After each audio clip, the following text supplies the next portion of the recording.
Ladies, gentlemen, wrestling fans all over the world in Planet Wrestling, my name is Anthony Walker. We're here for another interview on behalf of the Wrestling Matters podcast, and it's a very interesting interview, guys, because we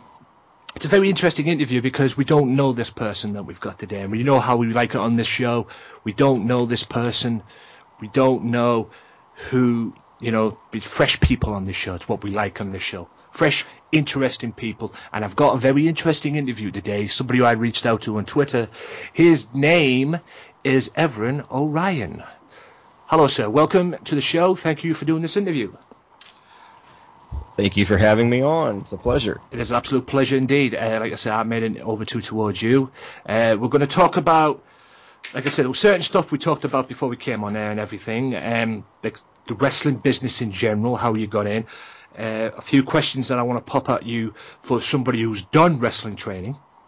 I know somebody who's done it, who's participated in wrestling training, maybe a few shows here and there as well. But, and how things worked for you in that way compared to where I went through. So we can hopefully shot a few things and maybe share your experiences in that kind of way as well. And plus the wrestling business in general. And like I say, please, we shoot on this show, kind of like the Miz did on Talking Smack, which was like we were saying there, pure gold, pure gold, ladies and gentlemen. And like I said, I still can't believe Renee Young got involved in that, trying to stop it. Bad move, definitely bad move. Yes, let it go. If someone's shooting, let it go. He was a ball bag, right? He was a ball bag before that, people's punching bag and everything, but he stepped up that case. And, somebody from looking like who walked out of Lady Gaga's wardrobe, to realizing, hey, I used to be a former WWE champion, for crying out loud. I'm somebody here. I'm the Intercontinental Champion. I'm sick of being everybody's whipping boy. And that's how he should be. Not, at the moment up until that point, the only person they give the damn about was his wife. But that's another issue for another day. But, yeah, like I said, don't be in character. It's a shoot. If you've got something to say, and if you get heat for it, if somebody listens to it in the future, there's no real difference between me now and me in the ring and promo-wise, other than the fact that I channel. Yeah, that's fine. Like I said, just shoot. If you get heat, you get heat. Like I said, I'm just waiting for somebody to call me one day and say, get heat. And I've been called out a few times for saying things on this podcast as well by a few people. But, hey, I'm not kayfabe. If you don't like it, that's your issue, not mine. At the end of the day, and like I said, I still can't believe Renee Young got in that Talking Smack, man. She should have just left it. Even you could, if you saw the interview, right? You see when Daniel Bryan told him he wrestles like a coward. That was the yes. And that was when Miz's eyes went huge and his face immediately got flush, and that was the moment she should have sat back. Yeah, should have just left it. Bye. See you later. I'm done. If that was me, I'd just like, okay, see you later, kind of thing, But yeah. Credit for her for trying. It was live, Yeah. She tried to be the peacemaker, but in that case, that will never happen. If someone shoots, on this show and they've got something to say, you step back. You just let it go. Let it out the system. Because the more you're hiding it or you're trying to hide it, the more you make it worse. That's what I've learned. Right, Mr. Orion. Absolutely. We are here. We are new. You are new to me. You are new to my listeners. Please, tell us a little bit about yourself. Well, my name is Evren Orion. I'm known as the Collective Being, or Esoteric Mastermind. Essentially, what I do is inspire you, invigorate you. I teach you self-actualization and how to create the life you wish to live, as well as teaching the world a little bit more about how everything is truly connected. Quantum physics, quantum entanglement. How did you get into the? Yeah, how did you get into the business as well? Add that to it as well. I got into business about 5 years ago. I found out that there was wrestling around here, and I had no idea. When I was 17 out of high school, my immediate goal was to go to wrestling school. I was going to go to San Antonio and train with Rudy Gonzalez, but life happened, and that didn't happen. Ended up going to college a couple of times and Then I got this opportunity, so I went to New School Federation at the time, as they were known, and spoke with the main man, the main event guy / owner of the company, Ryan Genesis, and he ended up asking me to come out to the next show and help set up, and in return for me paying my dues and helping them, they would help me through training me. So I ended up going to that show the next month, and down the line, as I kept helping out, we got to a particular venue, and the ceiling was low. So we had the ring set up, and unfortunately we had to take it down and then go set it up again outside in the parking lot. That was a nightmare, especially when it's 105 degrees outside in the blazing hot summer of Texas. Yeah, I can only imagine not fun whatsoever, and you're probably sweating like a pig, if you will. Man, it's not fun. More like raining. Raining could help, but 105 degrees. No, I'm saying you're raining. It's not just. Oh yeah. You're raining. Fair enough. Yeah. You're just a big walking cloud of sweat. Yes, not. Yeah, I've had that issues myself when I've taken the ring, but I'll get to that later on. What was it like going in to your first training session? Because I remember you telling me through a conversation we had before we started this and everything that you were throwing up in your lessons and everything. Tell us a little bit about that, please. Well, during this time of my life, I had my own struggles that I was dealing with, and honestly, wrestling, once I got the opportunity, became my motivator to get back into the gym again and start dedicating myself and changing my eating habits and everything else. So that was one of the biggest reasons why I started spewing my brains out. Yeah. That day that we had to set up the ring twice, I also ended up training on top of that. Yeah. And for someone who literally just got up to go and went for it, head first, didn't give a shit. Yeah. That's why I ended up projectile vomiting, exorcist style. And nobody knew about my heart condition at the time. It's not a crutch for me. I had open heart surgery when I was 4 years old. Right. But I have a clean bill of health now, and I'm free to do whatever I wish. Cool. So, was there any? Would there have been any after with that? If you hadn't had, with the open heart surgery that you had and everything, would there have been any things that would have happened? I mean, was it a risky thing? Like, could you have died or something like that, or was that something that you really needed to be where you are today? Or if you'd have kept things the way they were and hadn't had the open heart surgery, could there have been some issues that you could have had in your life? If I wouldn't have gotten the open heart surgery, I wouldn't be alive today. Oh, no, fair enough then. I mean, I had multiple holes in my heart that had to be patched. It's just, I'm not saying it's not serious, guys. Open heart surgery is no joke. No. But no, it wouldn't, it doesn't, it's not a crutch to me. Yes, it's important that people know, so in a match, if it gets a little bit too quick, I can let someone know, hey, I need a rest here. Yeah. I mean, on my body right now, the side of me, I have a big white line going across my sides of my body, everything, and that's always considered because back in the day, I think I was in and out of hospital when I was in primary school or elementary school, as they call it in America. I was in and out of primary school. I went to a school called Beechwood Primary School in my hometown. It was infants and juniors. I never went into nursery for some reason because apparently they got my dates mixed up on my birthday and my birth certificate on my birthday or anything like that. Something stupid like that. But anyway, and I was in the infants, never in the juniors, but in the infants, I can remember being in and out of hospital at that point as well, due to this on here as well. And I don't know what it was caused and everything like that. I mean, back in the day, I used to sweat a lot. There used to be like an issue. I don't know what caused all that, but I had curly hair. Yes, guys, I'm going to say this on the podcast, okay? You can laugh it up all you want, but I had armpits as well, hairy armpits. I didn't understand what the whole thing was, and I used to sweat bucket loads.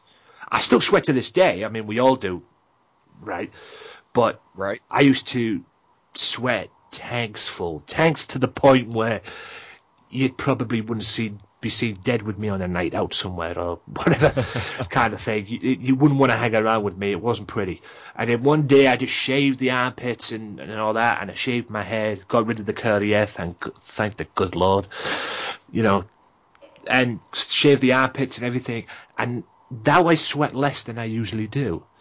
And I always thought to myself, maybe that was the cause of my illness or my surgery or condition that I had back in the day before. I'm perfectly fine now, but back in the day with that scratch, maybe that was the cause of the scratch, because something wasn't right when they gave birth to me. Something wasn't right from what I was told anyway.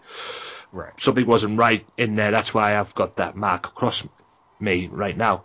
And yeah, I mean, the whole conditions as well. I mean, going into when you said you were throwing up, I remember stepping into my first training session, which we'll get to in a second, because like I said, I've got some questions that I want to throw at you, considering that you've done the same as what I do. We both done wrestling training and that, and know a little bit about the behind the scenes of the wrestling business.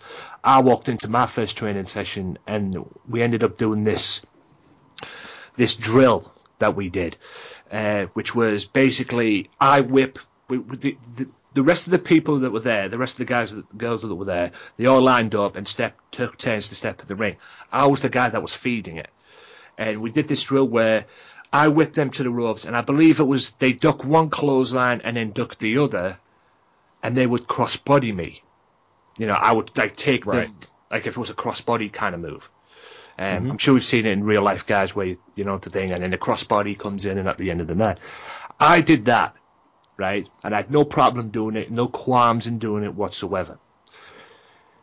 But like you, with the way you were thrown up, I never had any training up until that point. I didn't even know there was, like you say, I didn't even know there was wrestling training in the thing until I saw the leaflet on my shop window, on the shop windows when I walked past. I didn't even know there was wrestling in there. And then I remember after the 4 goals of taking the crossbody, I got into one of them amateur wrestling stands on the canvas, right? But crawled on first knees, because I had to catch myself for a minute, because if I hadn't done that, I was that close to throwing up. I was that close to throwing up on the thing, and I felt something like not right in my body. I was like, "Give me 5 minutes, give me a couple of minutes, please," because you would have had a messy ring to clean up if he hadn't done that. Oh yeah, definitely. And he always. And he was, him and his right-hand man at the time in the background saying to me, "Do you want to quit? Do you want to quit?" I'm like, "I didn't sign up to quit, you moron. I came to the thing, but I've got to get my breath back unless you want a messy ring to clean up." So we ended up coming in there, and I was nowhere near the toilet. I was in the ring. The toilet was right out the room that we were training in. The toilet was right out there. So if I hadn't have done that, I'd have puked on my hand on the way to the toilet, or puked all over the ring, one or the other. So I can understand where you're coming from in that way. As somebody who's done wrestling training, as myself, and you've done it as well, I always learned to take a body slam, to deliver a body slam. Now, I've seen it on the ring, on the wrestling, as we all have. We've all been wrestling fans. They body slam it, and I'm sure the guy that the body slamming has worked, or the girl, depending on what you're watching, has worked with them, and they've took the bumps themselves without being confident on taking the bumps themselves. I always learned to take a body slam when I'm lifting somebody up for a body slam, to put my left arm, because I'm right-handed, right on their quad. Yeah, right on their quad. Yeah, but as I'm lifting the guy up, or the girl up, or whoever I'm body slamming, to wrap my arm around that person's head and then deliver the slam to stop them from, hitting the head on the mat or whatever the heck it is, or, in case they don't tuck the chin in and like you're supposed to do when you're taking bumps and everything. If you don't tuck your chin in, that's your fault. Yeah, if you don't, yeah. I mean, yes, it's my job to protect you, but at the same time, Yeah. you're supposed to know how to take the bump. But is that the way to take up or to deliver a body slam? Because I've seen so many different ways. It's a personal preference. It's what's comfortable to you.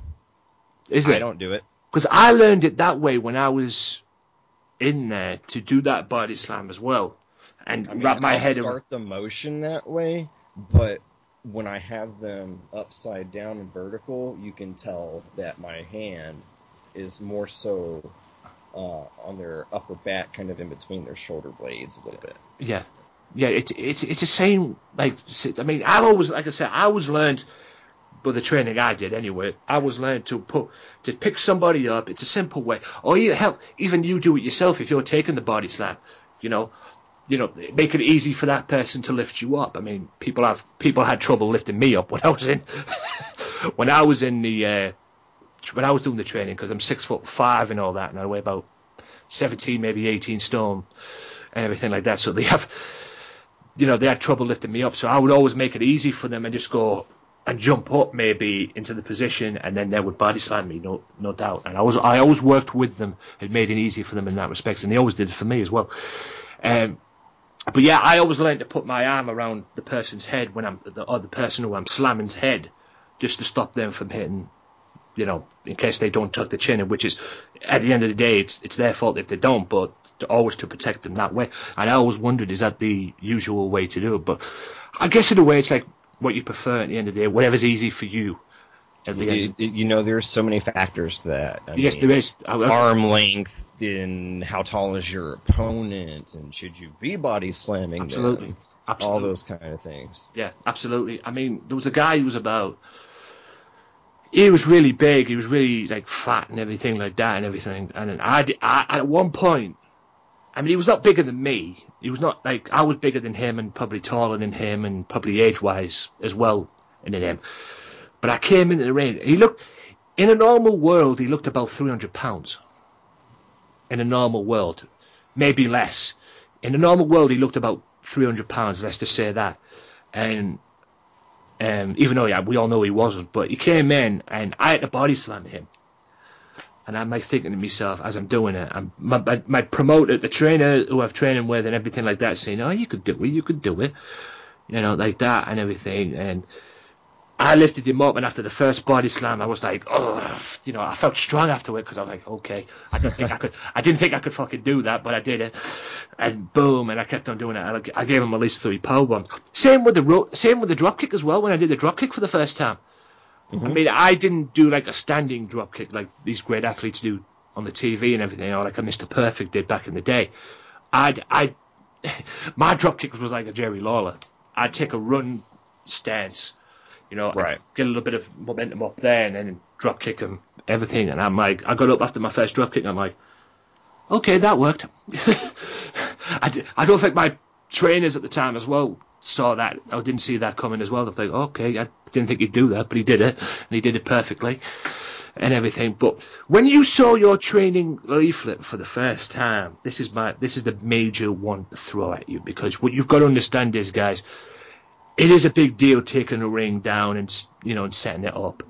It is a huge deal. I'm not denying that whatsoever.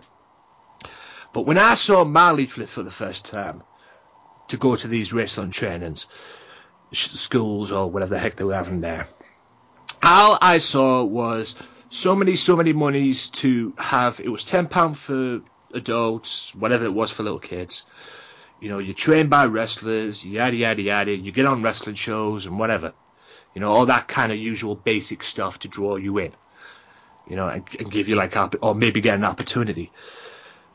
But I got all the information and I said, I'll go and see what this is about. I'll go and try this out. And I went down there. And then I got told by one of the trainers at the last second that I had to help build a ring and take it down. Now, granted, you're not going to get kids involved, because the school kids there. Definitely not. You're not going to get kids involved. I get that. They can't lift that anyway. Yeah. You can't lift anything anyway. I mean, I guess unless they're an army of midgets, maybe. Yes. But... Yes, exactly. It'd be like Rocko's Modern Life, the medical beavers. Hup, hup, hup, hup, hup, hup, hup. Exactly.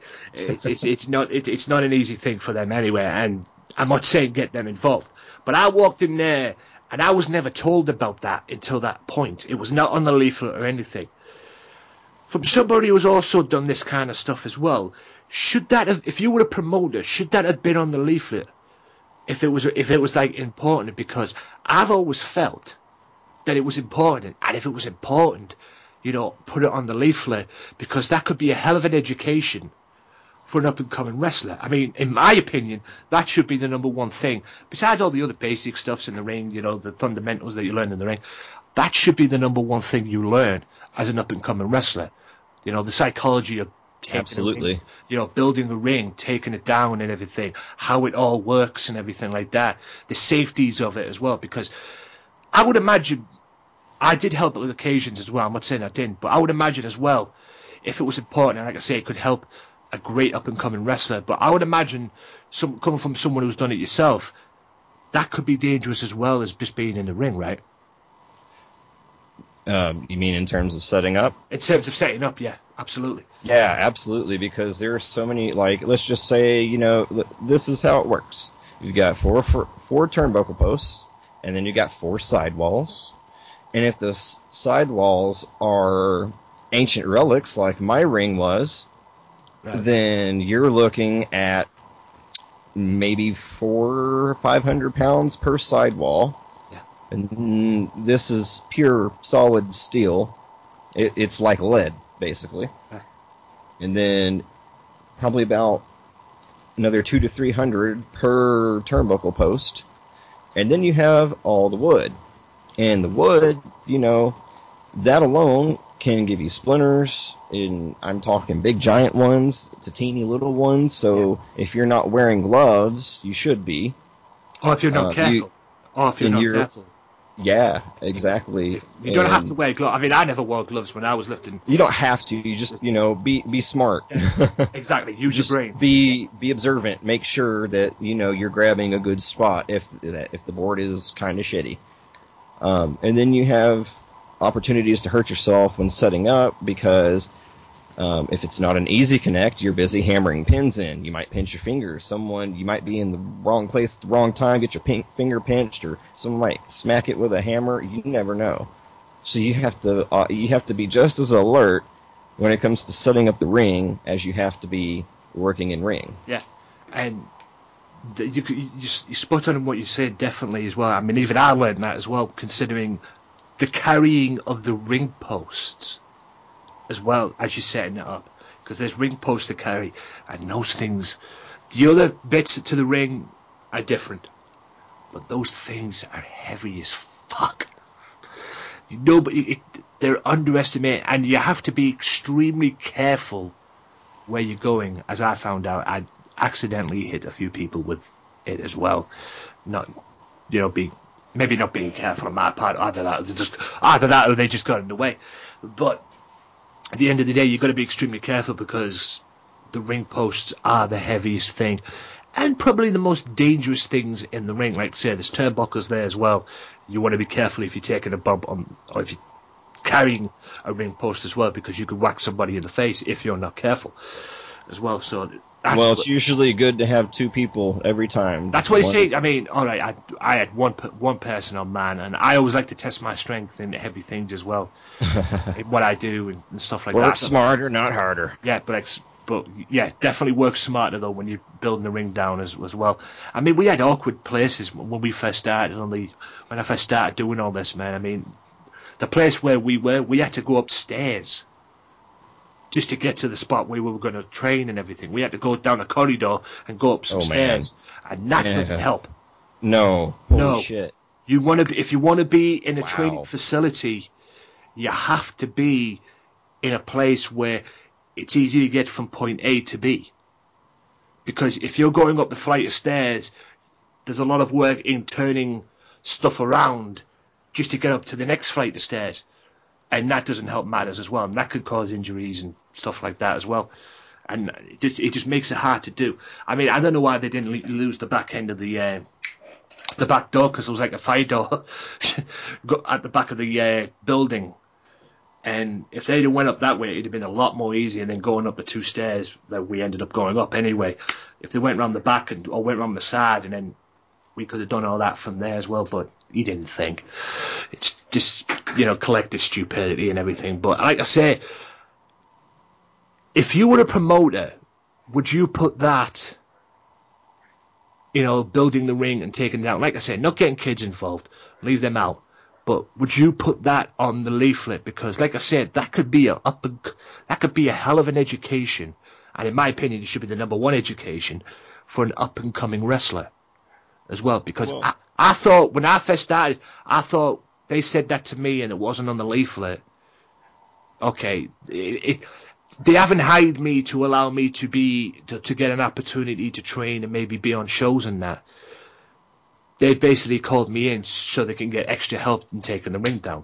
That's what I got from it. I might be wrong on that. Well, I mean, that's what it doesn't matter how long you've been in this business. You're going to set up and tear down the ring. Right. You're never too good to do it. No. Charlie Haas has recently got put out there because, this is a former multiple tag team champion for the WWE, setting up a ring on the indie circuit. Yeah, and a former Ring of Honor World Tag Team champion as well. Yes. So, I mean, would I put it on the flyer? Yeah. Would I tell you to your face too? Yes, of course. Oh, absolutely, yeah. But you got to just like what happened to me. It was up front, and it should be up front. Period. Yeah, exactly. That's what I was saying as well. If you're going to be up front with it, be up front with it. Put it on the leaflet. Like I said, granted, leave the kids away. There's going to be kids there that we're going to want a piece of the pie, slice of the pie in terms of wrestling as well. And you never know, maybe want to get something out of it themselves. But please, to any promoters out there, be upfront with what you're doing. Be honest. Never leave anything out on the leaflet. Because, like I've said, learning the ring, taking it down, the psychology of building the ring and taking it down, that is a hell of an education for a wrestling fan or a wrestler coming up, an up-and-coming wrestler. And that should be, in my opinion, #1. Usually, today it's pretty much a given, especially if you're going to indie shows anyway. All you got to do is go to the promoter or ask someone and just tell them, hey, I'm interested in becoming a wrestler. Can I try out? Or what do I need to do to be able to try out, etc.? Yeah, there you go. That's the best way to do it as well. Not necessarily. Do not be afraid to approach us and talk to us. It's what we're there for. Yeah, like I said, I mean, obviously, we're here for you, and we wouldn't be where we are if it weren't for you. So, absolutely, that's what people, that's what promoters fail to realize on occasions as well. That if it wasn't for the people, you'd be promoting and doing wrestling shows to empty arenas. Basically. Exactly. And you won't be drawing all that money as well. That's what promoters fail to realize as well. Have you ever worked with promoters in your time in the ring that have ever there's an old saying, you have to be a prick in this business as a promoter anyway to be to get yourself over, otherwise they're going to walk all over. Which is, I've never. It's true. Yeah. It's funny because it's true. Honestly. Yeah, exactly. But I don't view it that way. I view it as someone being a leader. Honestly, It's not being a prick. It's running a business. Exactly. If you're not doing your job, if the employee is not doing his job or a job, well, then why are you there? Exactly. But have you ever come across a promoter that you've tried to work with, to you, that's come across as a bit of a dick? Because in a way, and I'm not bashing the guy, I have. I mean, I'm bashing the guy. Fuck BBW. Can't stand that shit. Yeah. So that was the first company I was exposed to that my former tag team partner introduced me to, basically. And I have long hair, right. And I take very much pride in my hair. Just a little segue into some history. Native Americans, there's a reason they keep their hair long. It's a spiritual issue, and that's exactly what it is with me. It's all about energies and connecting. So, when you're green and someone's trying... I'm a very strong person, despite all I've been through and all the obstacles I've had to leap over in life. So when someone wants to try and tell me to, cut my hair or do a hair match or a hair versus something match, I'm like, hell no, go fuck yourself. Yeah. Why would I cut my hair for you? Yeah. And this guy is also a prick too, because I had the flu really bad, and I had 104-degree fever, and I let him know that morning that I was not allowed to do anything but lay in my bed all day. Right. When you have the heart condition that I do, and the rare time that you do get the flu, it's very serious. Right. I can easily die from the flu. The chances of me dying from the flu are much, much greater than most other people, even though I keep myself in shape and, you know, my diet's great, healthy, etc. But, you know, he was like, so you can't wrestle? Well, no shit, Sherlock. Why would I go die in a ring for someone who doesn't even have any respect for the people that step in the ring for your shows? Yeah. You know, in certain situations, that's why you have an asterisk that says card is subject to change. Yes. Yeah, you know. You have to be prepared for every situation. You don't act like that to people. You're supposed to care about your employees. Yeah. And in the moment you stop is when they go. And me, I will walk away every time. It kind of reminds me with respect. Right. If you don't, bye. Yeah, right. It's a mutual thing. Yeah, it's not. It should be a mutual. Yeah, it should be a mutual thing. You know, 50-50 in that should be. Yeah, it kind of reminds me of somebody I know, a promoter I know in my hometown, EPW, who, don't get me wrong, can do what he does, and he's done very well in what he's done and everything like that. I'll never bash him on that at the end of the day, but he has an ego the size of Middlesbrough. And that's as simple as that, really, because I'll give you some stories, some examples and everything like that, just to make you aware.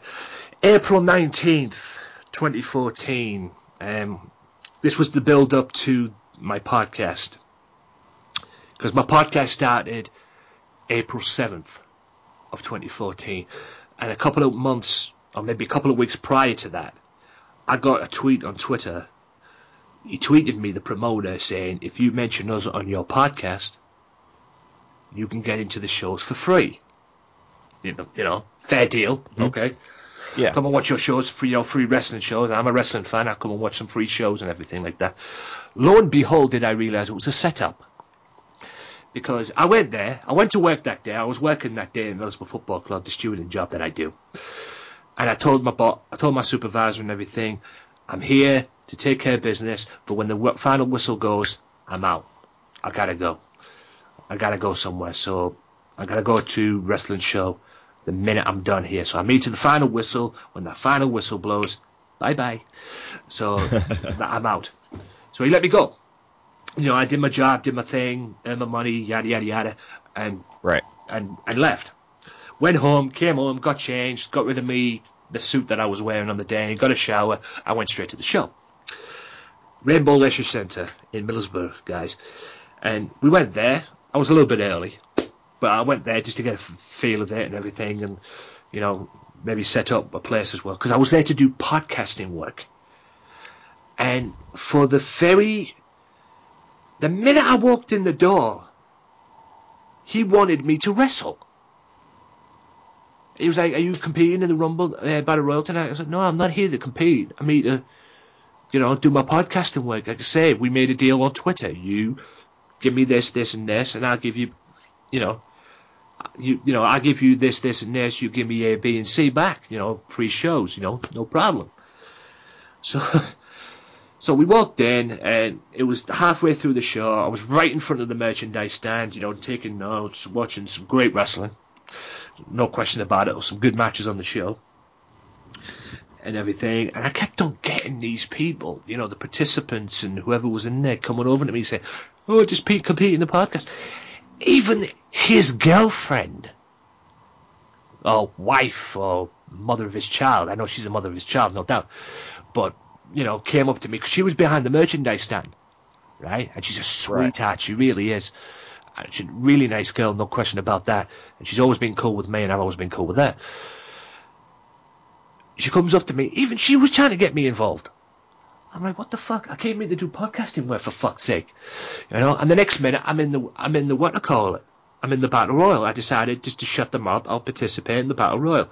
And the next minute I'm getting my ass kicked by a wrestler called Valcabius and holding somebody back for Doug Williams to chop.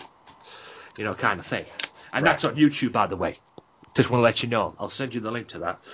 It was on YouTube, me and my NWO t-shirt. And then there's all these other stuff as well. I mean, Billingham, 2014, I believe it was. I did two things that day. One, I spoke to somebody there who wrestles on his roster, right? Think about that. He wrestles on his roster. He wrestles at his EPW shows, but he has his own wrestling promotion based in Newcastle, England. I believe it's based in Newcastle, England. They've mainly done shows up there in Newcastle, England, and that. And I spoke to him on the show. His name was Mark Anthony. So shout out to you, sir, if you're listening to this. And this is what I didn't get, right? I said to him, because he was getting, at the time, from when I was talking to him, he was getting about 50, 60, maybe 70 crowd show, which is not good. You know, not good on anybody, you know, audience-wise at least. It was drawing 70 people. And I was like thinking to myself, and I spoke to him about it. I said, why'd you come to Middlesbrough? Because there's one thing I've learned about living in Middlesbrough. People love wrestling. You go to a wrestling show in Middlesbrough, wrestling shows, whether at the Town Hall, whether it's at the Rainbow Centre, or wherever else they can get in, they draw a good crowd. There's no question about that. They draw a very, very good crowd at a wrestling show. Close to about 1,000 people, maybe, depending. But it's pretty damn good. Yeah, it's a very good. It might be that, it might be less, but at the end of the day, it's a very good crowd. If you're getting 200-300 people even in a show, that's great. That's a great starting point. Yeah, you can exactly. build from that. Exactly. 50, 60, 70 maybe. No, that's all right. It's something you could build on, but like everyone said there, 200, 300, you're cooking with gas. You're getting somewhere. But I said to him, why did you come to Middlesbrough and all that? And he was like, oh no, the promoter's name is Chris Cully. He goes by the name of Chris Diamond, okay? And I'm just being honest, okay? I'm not bashing you if you listen to this, not when I give a fuck anyway. You know, I'm not bashing you. I'm just calling it as I see it. This is the story, the things that I've learned. And he goes on, Mark goes to me, oh yeah, it's Chris's town and everything like that.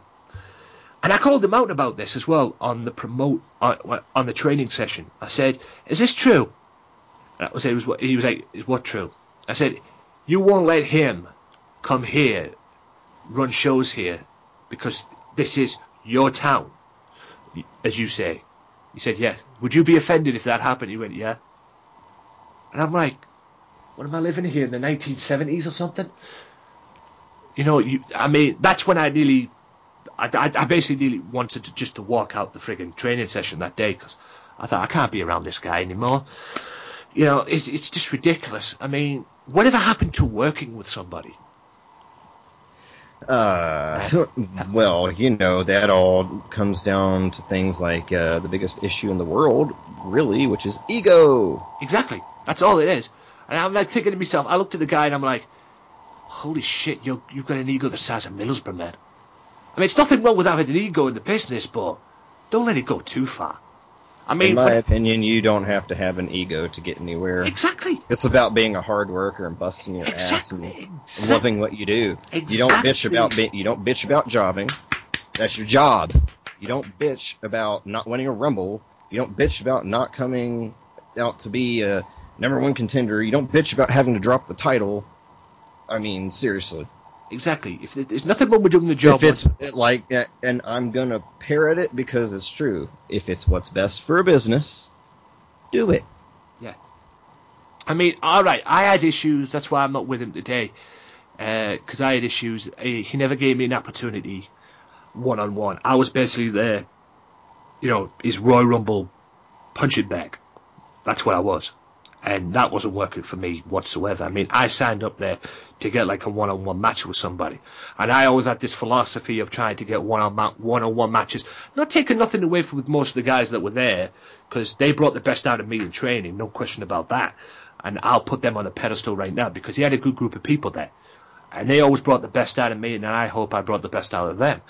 But when it came to having big matches on the big show, I always had this philosophy of wanting to work with somebody with experience. You know, like, for example, maybe working with a guy on the indie circuit, I don't know, hypothetically speaking, maybe working like, if somebody like Cody Rhodes was there at that show, all right, I'm nowhere near his level, but working with somebody of that stature who's had more experience in the ring and is an experienced wrestler, like a Doug Williams, for example. I'm sure you know who Doug Williams is, right? Yes. UK ambassador of British Wrestling, former TNA champion in his own right, not the world champion, but he's had most of the bouts in TNA.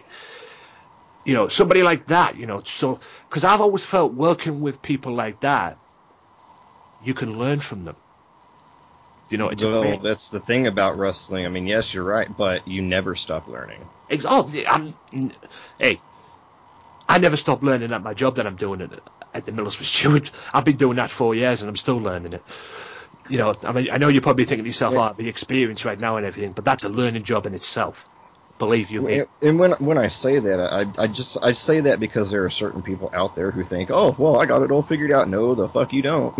No, you never have it figured out. You think you do? No. You might do something here that didn't work, but you do it in this place and it works like a charm. Yeah. It's all those kinds of things. It's feeding off the crowd. It's, you know, if they're dead, and this is why I can't stand the word tweener, because you're eliciting a reaction from your opponent. Trash talking is not reserved to a heel. Right. And it's you know, if the crowd's dead or not completely into it, you got to get them into it somehow. It's not always through moves. You have to remember, professional wrestling is an emotional business, an emotional sport. Yes. So you gotta do what you can. Yeah. I mean, I saw this guy, right? I saw this promoter of that April 19th show that I did. I saw him, you know, reaping the benefits of what happened on that show, because he's sitting behind the counter during one match. I believe it was a 6-man tag. I'm walking behind, you know, in a way, trying to help out the best I can and whatnot and everything like that. He's sitting behind the counter, counting his money. And let's face it, they weren't pound coins, ladies and gentlemen. Freaking notes. And he had a lot of them in his hand, and he's sitting behind the counter of the merchandise stand, freaking counting them like that. Like he's reaping the benefits, which he was. And he did. And hey, I've even told him this, he did very well that night. He did very well that day. No question about it. But like I say, I mean, I'm not in this. When I created this podcast in 2014, guys, I wasn't in it to compete with people. I'm in it to work with people. Because you never know. I've always felt if you work with somebody, you might get something that you never thought you could get. I mean, if he worked with another promoter, because that's what I think he's afraid of. And I'll bust this out right now. I think you're afraid of competition. Because there was one other promotion coming here as well. Apparently they faded to black, unfortunately, from what I saw, because they haven't mentioned anything or been around anything or anything like that. You know, they haven't. You know, the word hasn't got to us anymore, because I think they faded to black. He found out they were coming here, TWT Wrestling, I think they were called. He thought they were coming here to build themselves into a company themselves. He started shitting himself. Literally, they were panicking on Facebook. I read some of the statuses, and he was like, "When do I need permission from Chris to come here?" Like, that's what you said. That's what the promoter who was trying to get it off the ground and everything was saying. When do I need somebody's permission to come to a place? Like, I mean, never. Exactly, but that's what I'm saying. Territories don't exist anymore, buddy. Exactly. Territories don't exist. No. That's what I'm saying. That's what I'm saying with Mark Anthony. Could you imagine if he said that to Mark, that he would be offended if he was promoting the stuff here? Whether it was a joke or not, I didn't find it funny to begin with. And last time I checked, jokes are meant to be funny, right? But could you imagine if he said something like that to a Mark Dallas, who runs ICW, or somebody in Progress Wrestling, or somewhere around about that? They just railroad. Exactly. They wouldn't give a toss. Steamroller, here, don't give a shit. And exactly, they'd be like, fuck you, we don't care. We're coming here, whether you like it or not. You know, and to be honest nobody has claim stake. See, exactly. now, the only difference is if you have a situation like with what happened with me and the promoter, one of the promoters I currently work for, because we're so close to each other, you don't ever want to try and put someone out of business because you're fucking yourself and you're fucking other people. Yeah. So, in that sense, it's like you said, it's competition, but you're not out to make people not exist. Exactly. And the two people I had partnered with to start my promotion, unfortunately, were trying to do that. And I was not for it. And it led to an issue that is now resolved, but, never tell someone, well, you can't be here because I'm here. Yeah. But, go 30, 45 minutes, an hour away, find another spot, maybe, and it's okay. Yeah. Because there's enough distance there that it works. Absolutely. But never, ever try to tell someone no, shut them out, or anything else, because what does that do for anyone? Yeah. I mean, at the end of the day, you creates chaos and introduces issues. Yeah, absolutely. If they had somebody at the end of the day, you could get that person. If somebody was on their roster that you wanted, that you never thought you could get, if you work with that company, they might be able to say, "Here, we'll loan you." Yeah, exactly. We'll loan you. That's what I was thinking as well when it first this happened. I was thinking to myself. I came home, walked home, and I was thinking, really thinking about this, going back, and I'm like, he's doing all that. I mean, one of the egotistical twat and everything. I was thinking to myself, why can't he cross promote? Do a show together, and help because him out that way. Because people are too afraid to. Well, that's what I'm saying.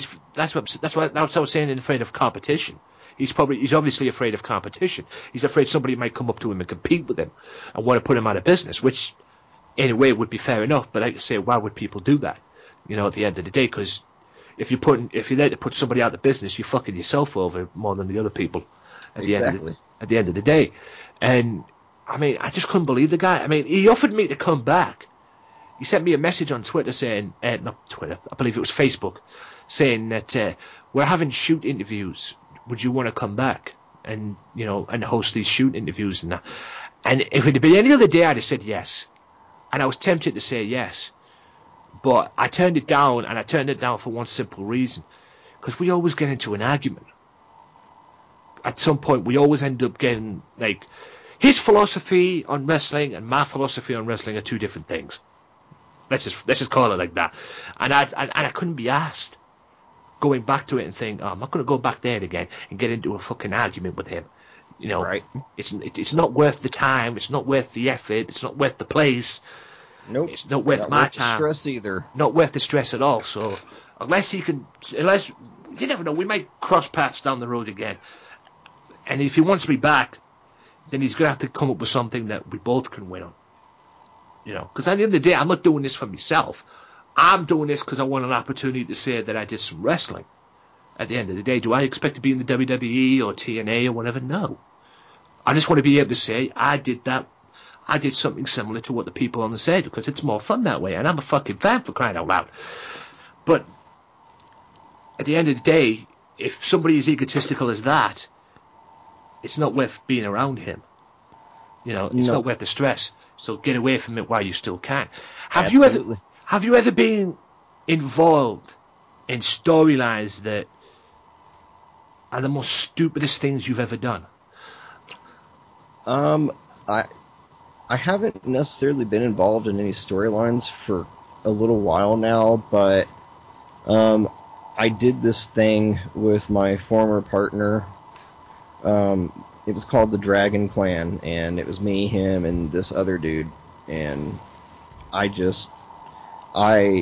we were heels, basically, and at that time, I was 230 pounds, and right now I'm hovering at 180 because I had an injury and some health issues that unfortunately made me lose everything I gained. So I get to work back to all that. Anyway, I looked the best out of everybody else there, to be completely honest. So, the whole Dragon Clan thing, I came in, my role was basically being the cocky big man. And it eventually kind of went into something else because I think I might still have that promo on YouTube or Facebook, I'm not sure, but it ended up turning into a very different thing for me. I didn't like the Dragon Clan. I never liked it. I thought the name itself was fucking stupid, frankly. This isn't Dragon Ball Z, and I fucking cannot stand when motherfuckers try to do a Kamehameha in the fucking ring. Seriously. Now, that's not saying anything about Keith Lee's Spirit Bomb, because that actually makes sense and looks really fucking good. But yeah, that whole thing to me was stupid, but I had two really golden moments. One of those was that promo I did against one of my mentors, Danny Donovan, and it was almost like an Ambrose thing, but not quite. It was just very raw in a very vicious way. But it was the movements I was making that gave it the, like, kind of psychotic feel. That got over huge, and that ended up in a street fight. And that was a really fun time, and then the rest of the time with the Dragon Clan, it sucked because I was uncomfortable in a lot of ways. And the other time that was good with them was they had me tied up in rope, and I came out to interrupt the match. Basically, I was trying to distract them and the other team. I mean, right. So I break out of these big ass thick ropes, and then I start tearing up everybody in the ring. Well, I was meant to get hit with the ring bell. I thought it was the title belt. I turn around, all you hear is bing. The entire crowd went silent because I sold the shit out of it so well, and it was immediate. Right when it hit me, I hit the ground, and I X'd out. I just spread eagle. Those were my two favorite moments. Otherwise, I thought the whole thing was fucking stupid, and I would never do it again. And it was even brought up before that whole friendship ended anyway, about, like, getting Dragon Clan necklaces made. Dude, this is 2016. I'm so over that shit. Right. What, if you don't mind me asking, what caused you to be uncomfortable? What was the one thing that caused you to be uncomfortable in the role? It was the people I was working with. Oh, right. I was green, but these are people that had more experience than me, and everyone in that entire place, once again, fuck BBW, there were only 3 people I learned anything from that I felt safe with, right, and that was it. So basically, when you feel comfortable with only 3 people in a locker room, that's not good. Right. So basically, they didn't help you out in the way that you hoped they would. Not entirely. They went playing. They held me back, honestly, yeah, and they didn't teach me right. Yeah, and now everything is completely fucking different. Right. And that's to say, it takes one.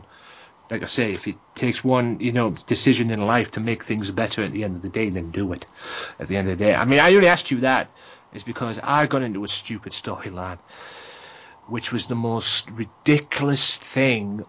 Although it seemed successful from what I saw, how it was successful in a way, I don't fucking know, because it was the most dumbest thing I've ever seen and never heard of. One day, I was at a training session. And I spoke to the promoter, and I spoke to him. I said to him, "Do you know what would be great just one time for me? To be able to do the Al Snow entrance in ECW, but not WWE. The old ECW entrance with Prodigy. Yes. Breathe, because that was fucking great. And I had ideas of how I would do it. You know, I had ideas in my head of how I would do it and how I would come out and everything, and use the mannequin head. Yes, I was going to use a mannequin head, ladies and gentlemen. You know, because without that, there's no gimmick. And use the way, you know, he would do it, or he had done it, but do it, you know, incorporate my way of doing it. And I had this whole idea and everything, and then he took the idea and swapped it around. And there was a girl there. Her name was Vixen. Mm-hmm. Great girl, so talented. The scary thing is, she is so talented, she doesn't even realize it. That's how talented she is. She doesn't even realize how good she is. She always says to herself, "Oh, I'm not that good," and this, and you know, you're fucking great in what you do. No question about that. And I'm not gonna lie right now, she's a beautiful girl. There's no question about that. And they had this idea of having a match at the Billingham show I went to, where it was the Mass Destroyer, which made no sense, by the way, the storyline, because the Vixen girl was actually managing the Mass Destroyer in a tag team, right?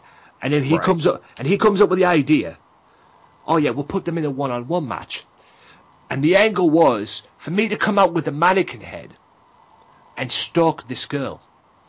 And just stalk her. You know, look at her like if she thinks I'm a fucking lunatic. Kind of thing. But he wanted to incorporate like a Samuel Shaw kind of thing. Okay. No, from TNA. Yeah. The whole stalking, when he stalked Christy Hemme, I believe it was. Right. He wanted to incorporate that. And I'm like, you know, me coming out with this mannequin head looking fucking ridiculous.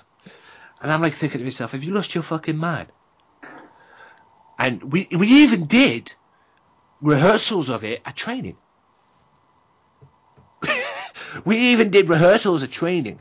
And they're having this match in the ring. We were rehearsing the ending and that. And I'm looking at me, and I'm thinking to myself, what the fuck am I doing? Seriously, there was going on in the ring, and I was coming out, and we were working of different ways, you know, to go for the finish. And I'm thinking to myself, this is the most stupidest thing I've ever done in my fucking life. And I've done some stupid things, ladies and gentlemen, I ain't gonna lie. But fuck me. You know, and on the day of the show, thankfully, he forgot the mannequin head. The promoter.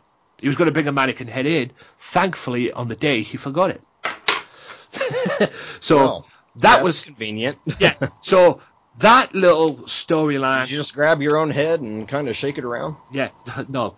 That storyline was put to one side, thankfully. So we came up with a different angle. An angle, in a way, that even I have to admit was a lot better than the freaking storyline that we originally planned. We had the match still. The match was still taking place. And the finish was me coming out and distracting the Mass Destroyer to allow Vixen to get the victory. She would get her... The story of the match was she would get her butt whooped in that match. Like in Mackie Whipwreck back in the ECW days. You know, back when Paul Heyman only gave them like one move to perform. Basically, he went in that ring and he was like a fucking... You know, a crash dummy for the wrestlers at the time. Kind of like that. And at the end, I would come out, distract the Mass Destroyer, and say, and allow Vixen to get the victory. But the angle that they came up with was me, helping out. And I've got this. It is all on YouTube, guys. If you don't believe me, I'll send you it as well, Evren. It's all on YouTube. As I'm recording this right now, it's a Friday the 23rd, and I'm looking forward to tomorrow because I've shown my guys at work that I work, the place that I work at Middlesbrough Football Club. I've showed the guys there who I work with what happened, and I know I'm going to get my balls busted tomorrow, and I'm expecting that. I got a show tomorrow myself. Yes, I know I'm going to get my balls busted tomorrow when I go to work tomorrow about that. I'm going to mention it tomorrow, and I know I'm going to get my fucking balls busted. I know I am. Because they owe somebody there an apology because they didn't believe the guy at first. I had to show them it on Facebook through the Facebook pages just to show them that what my assistant supervisor was saying was true and he wasn't full of shit. Right? And then, like I say, I'm going to get my balls busted tomorrow on that. But he came up with the idea, right, for me to kiss Vixen after the match. So we had the match. I came out. That's what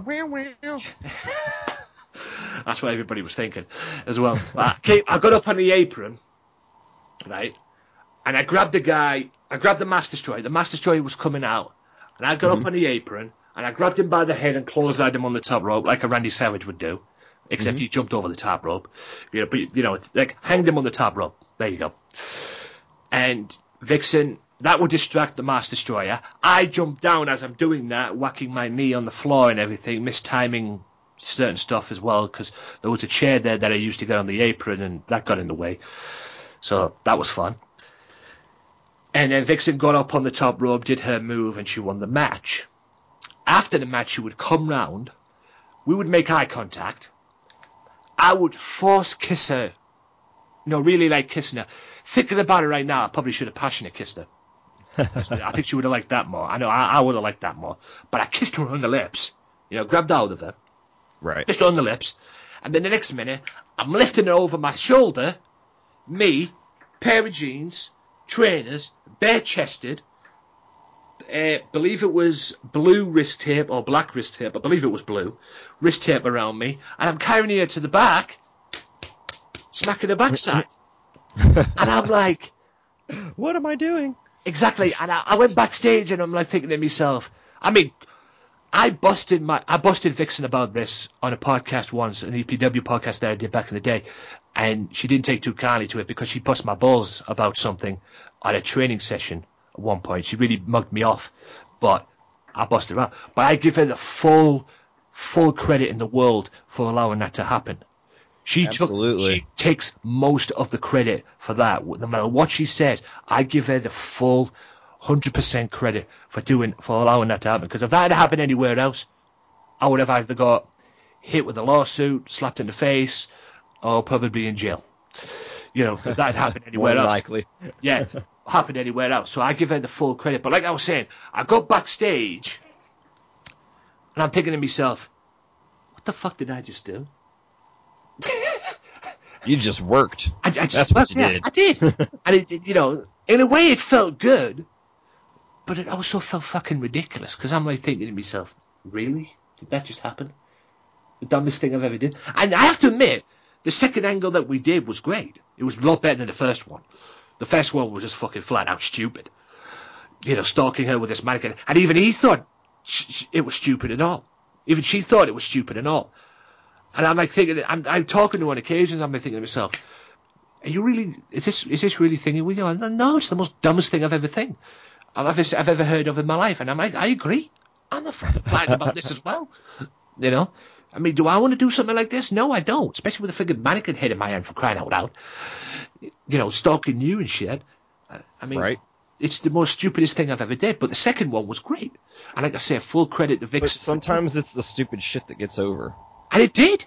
Funnily enough, it actually did get over. The things that might make you feel uncomfortable or seem stupid somehow are the ones that work. Right. You know why? Because they're simple and they play on simple emotions. You played on love and you played on fear. Exactly. That's what it was. That's exactly what it was. And he's spot on in what he said there, because I look onto it now, and it was up 2 years ago, and it's still up there on YouTube now. And it got over 1,400 views in 2 years. Okay? I think the first time it went up, from what I got anyway, I might be wrong about this, it got over 600 views. During the first maybe 2, 3, maybe a week, maybe a couple of weeks that it went up. So people got it. People saw it on Twitter and loved it. I am actually going to check something while I'm doing this right now, because I've actually got YouTube up right now. And I'm actually going to check something out right now, because I want to see something. Because on YouTube, they have these likes and dislikes. Right. That thing. And I want to check right now quickly what, if that got any likes and dislikes. Because the views was incredible. And when I heard that for the first time, I'm thinking to myself, okay, I did something here. I don't understand why it got over with people. Maybe because of what you've just said there. I played on emotions, fear and love and whatever. And sometimes, like you correctly said, the simple things can get over in wrestling. That's another amazing thing that I've learned in professional wrestling as well, and being a fan of wrestling. It's like the simple things can get over. And then one time he also wanted me to, be a part of his creative team and help out with creative. And I had some ideas to follow up that angle. I had some great ideas to follow up that angle of what we could do, but he didn't go with it. And the amazing thing is, now, in the space of 2 years, and I'll admit, even I gave it a like as well. I'll admit that as well. I definitely admit that. But overall, it got 1,471 views in the space of 2 years. This was published on July 29th, 2014. And it got over 1,471 views, like I say. 8 likes, no dislikes.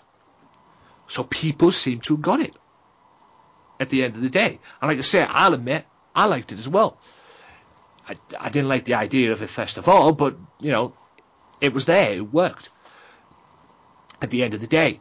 And I'm thinking, and like I said... Well, I mean, it's kind of like, Sorry about that. No. Didn't mean to interrupt you. It just brought to mind something recent. You remember the Dolph Ziggler Lana angle? Yeah. That's exactly what I think about. Yeah, well, that was better. That angle was... Well, I mean, it's based on the same thing. Yeah, it's based on the same thing. You're absolutely right, but that was better. That angle was... I'm not blowing smoke up my ass or anything, or blowing smoke up Vixen's ass or anybody else who was involved in that, but that was better. That angle was better. There's no question about that. But what didn't make sense of it, thinking about it, was Vixen was actually managing fucking Mass Destroy, because Mass Destroy was a part of a tag team with a guy who's a great guy called the Harlem Fury. And this is what led into what would happen next. And I don't get Chris when it comes to this. I know everything runs by him. It's his business. It's his company. He has the last say. I get that. But I came up with this little idea, storyline-wise, of course. You have to admit, storyline-wise. I came up with this great idea of us winning the tag team titles. Me and Vixen, that is. And then maybe me pulling a Swerve kind of thing. But he didn't give me the chance to get the Swerve in. He basically said me and Vixen winning the tag team titles would destroy the tag team titles' prestige. That's what he said. That's like China winning the Intercontinental Championship. I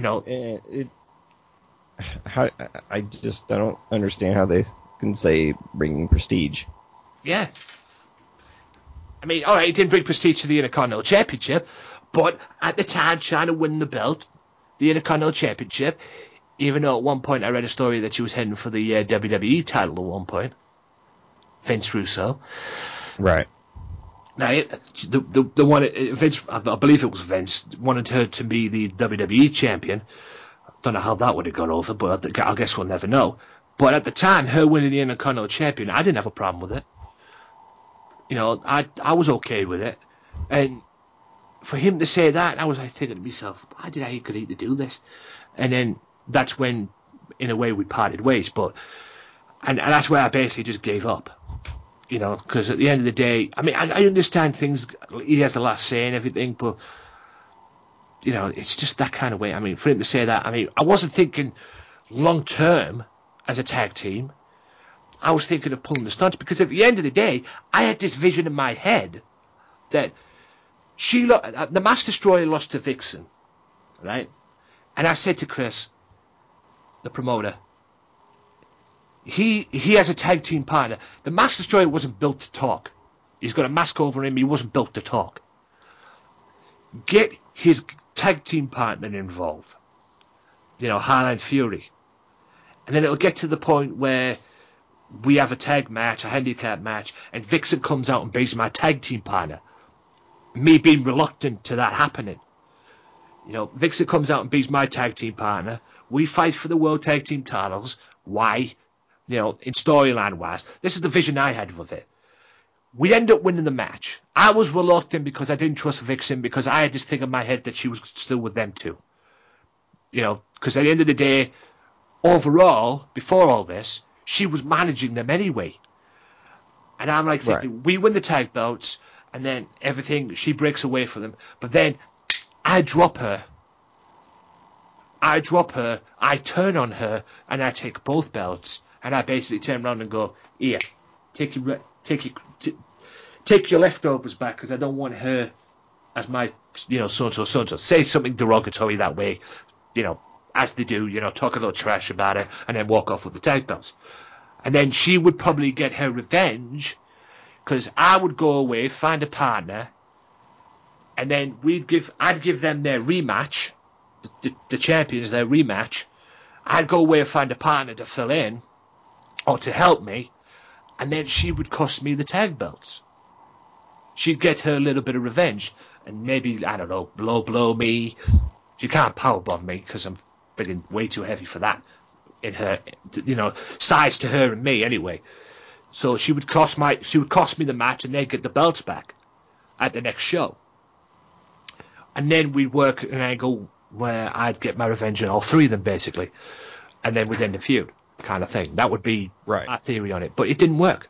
Because the minute I said us two winning the tag belts, he basically had it down as us. It would desecrate the tag team titles. And I'm like, yeah, tell that to China for winning the Intercontinental Championship, Obviously, that didn't desecrate the Intercontinental Championship. It just made no sense at the end of the day. Don't get me wrong, the angle was fun that we ended up doing, but it was like, really? Kind of thing. It was just, that's the kind of stupidity that is one of the reasons why I'm not with him. I'm not working with him to this day. Because he comes up with that. Granted, he has last final say, but... Right. It's like we've just been talking about there, working together. Whatever happened to that, man? That's what I'm trying to figure out. That's why I do everything that I do. Not just in wrestling. It's for the entire world. That's what I'm saying. To get the business, we just work together. Yeah. Why can't we just try? Why does everything have to be fighting? Why does everything have to be arguing? Why can't you just sit down and fucking talk? Yeah, and at the end of the day, what would be great about it, as well, it would have brought a little bit of shock value to the show. Because could you imagine if you were sitting there in the audience and you saw a mixed tag match involving, say, me, Vixen, and the tag team champions at the time, Master Destroyer and Harlan Fury, and we won the belts, would you be shocked if that happened? As a fan, if you were sitting in the audience as a fan, would you be shocked? Because I had this vision of the fans walking out thinking, "Holy shit, we saw a title change tonight," that kind of stuff, being shock value, and making them come back to the next show just to see or go to the next show, wherever the hell we do this angle. If we do it in the next show, we do it in the same building, to come back and think just to see what happens next. Because obviously they're not going to see it on TV unless they go on YouTube. Because it wasn't televised or anything. It was just a little promotion in Middlesbrough that is on YouTube, just trying to make a name for themselves. Right. And people got to see that. I had this vision of people wanting to see what would happen next, and that's how you draw people in. Not something like exactly. You want them to come back for more. For more, just to see what happens next. It's that key word, draw. Yeah, shock value as well, because I think a lot of people would have walked out there being shocked to see a male and a female being tag team champions of EPW. Like I say, it wasn't long term. It was the storyline wise. Right. Just to bring it in, but he didn't want to apparently he didn't want to desecrate the tag team titles, which just again is one of many reasons why I'm not speaking. Well, we didn't fall out or anything like that on speaking terms or anything. If he was there today, I'd probably still talk to him. But we didn't. It just didn't work out. It just didn't work out. So, and that happens. You can't. You can't dwell on it. You can't keep it. Shit happens. It didn't work. Okay. Exactly. It didn't work. You don't have to lose friendships or anything. Yeah, we just walked away. There was times, I'll admit, that I wanted to strangle him, and everyone has those. I even told his girlfriend at the time, the mother of his kid and everything like that. I even told him, I said, I'm going to strangle him in a minute. You know, that kind of thing and everything. Like, she was like, you know, calm down and everything. But if he ever calls me to come back, I mean, that's why I'm scared to go to one of his shows. I'm not scared to go to a show that he has, because at the end of the day it's wrestling and I'm a wrestling fan, and I'll go to any wrestling show. I don't give a fuck what it is. As long as it's got wrestling on the show, I will sign up and I will be there if I can get there at the end of the day, because that's what being a wrestling fan is. You go to a show when you get the opportunity. But if I go to a show, I've got a funny feeling he's going to send people to come in and try and convince me to come back again like he did last time. Well, if that happens, I'll do it on my terms next time around, if it happens. To be honest with you, I hope it doesn't, if I'm being honest. I've got rid of the extra stress in my life, which is the job centre. They're done. I don't plan on going back there anytime soon. So if I do go back, it'll be a clean slate, because I won't have them friggin' watching my back as well.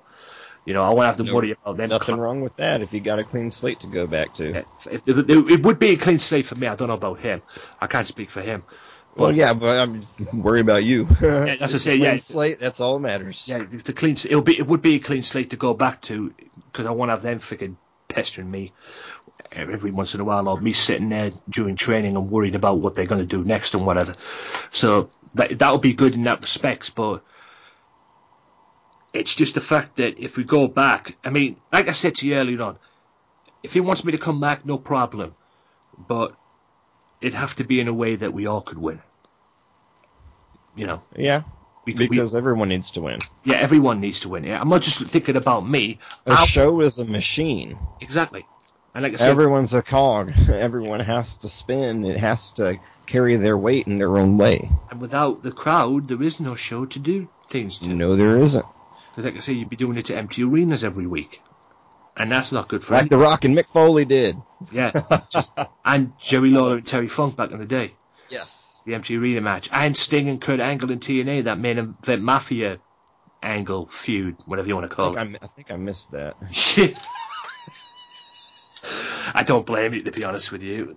Okay, well then, yeah. Then if it was, I don't remember that at all. Yeah, actually, it was the bit. It was the feud was built off the fact that Sting was the world champion and Kurt Angle, being the leader of the main event Mafia, was jealous. Yeah, I wasn't watching much back then. Yeah, it was. I think it was. No, I don't know if it was during the Hogan era. No, it wasn't during the Hogan era. I think it was before Hogan came in, actually. But yeah, I remember that well. And then they had this empty arena match. The main event Matthew were trying to play peacemaker and keep them together and everything, and it just wasn't working. It just wasn't working. And the more they've seen each other, the more they wanted to kill one another and everything. And it just ended up with this. It's actually on YouTube as well, on their YouTube channel. Well, I think there's clips of it and everything on there as well. But it was not good. It was not good. It was just to end the feud and everything. And when you thought the end of the feud, Kurt Angle spits in Sting's face, and then it just continues on from there, basically. So they never settled anything in that one anyway. I mean, you thought shaking their hands and that, but at the end of the day, the story was Kurt Angle was jealous because Sting was the world champion. Kurt Angle being at the time the godfather of the main event Mafia, and Sting being the world champion, you would probably think in natural terms in the faction, the leader of the group would be a world champion. I mean, look what happened with Evolution. I miss Evolution. Yeah, Triple H was the world champion. He was the man. He was the measuring stick.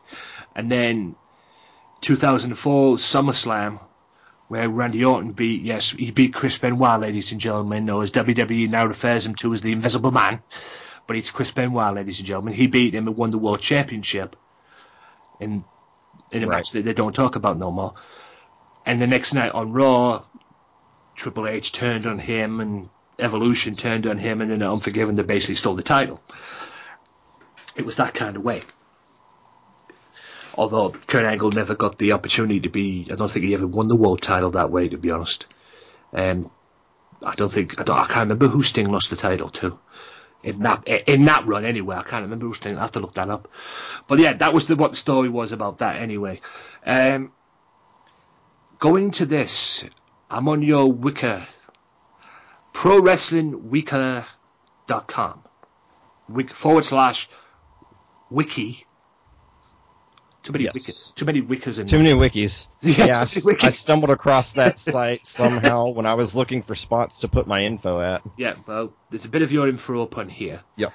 I threw it up there a few weeks ago. Height 6'0".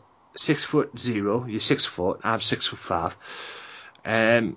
Your birthplace is Maya Pleiades. Pleiades. That's your birthplace, but like you say, you resign in Orion's belt. Yeah, you resign in Austin, Texas, or an hour away from Austin, Texas, as you say. Build from the GFL. Yes. What's that about? The Galactic Federation of Light. Oh, is that to do with your character? Well, I don't consider myself a character, and I never will. This is who I am. I have experienced more paranormal activity in my life than most people ever experience in 2 lifetimes. Same here. I have been off this planet numerous times, and no, I'm not nuts. I have perfectly normal everything. Mentally speaking, I'm perfectly fine. I have delved very deep into the world and secrets, all the way back to ancient Sumeria, Egypt, the pyramids. Those were not burial tombs. They were energy sources. They were powerhouses.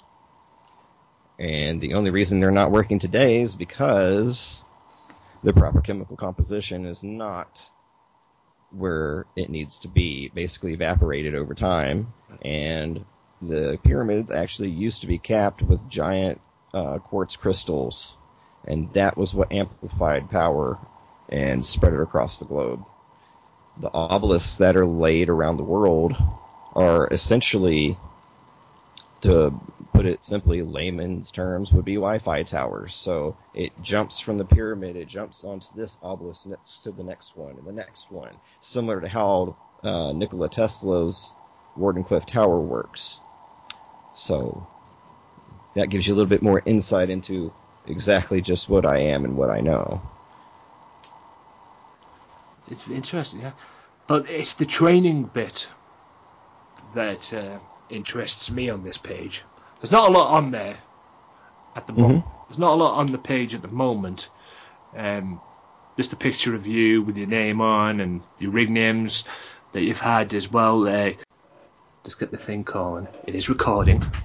It's come up on the thing. So, 5, 4, 3, 2, 1. The collective being. Yes. That was one of your ring names. That is what was all that about? That's my current ring name, and that all goes right back to quantum entanglement.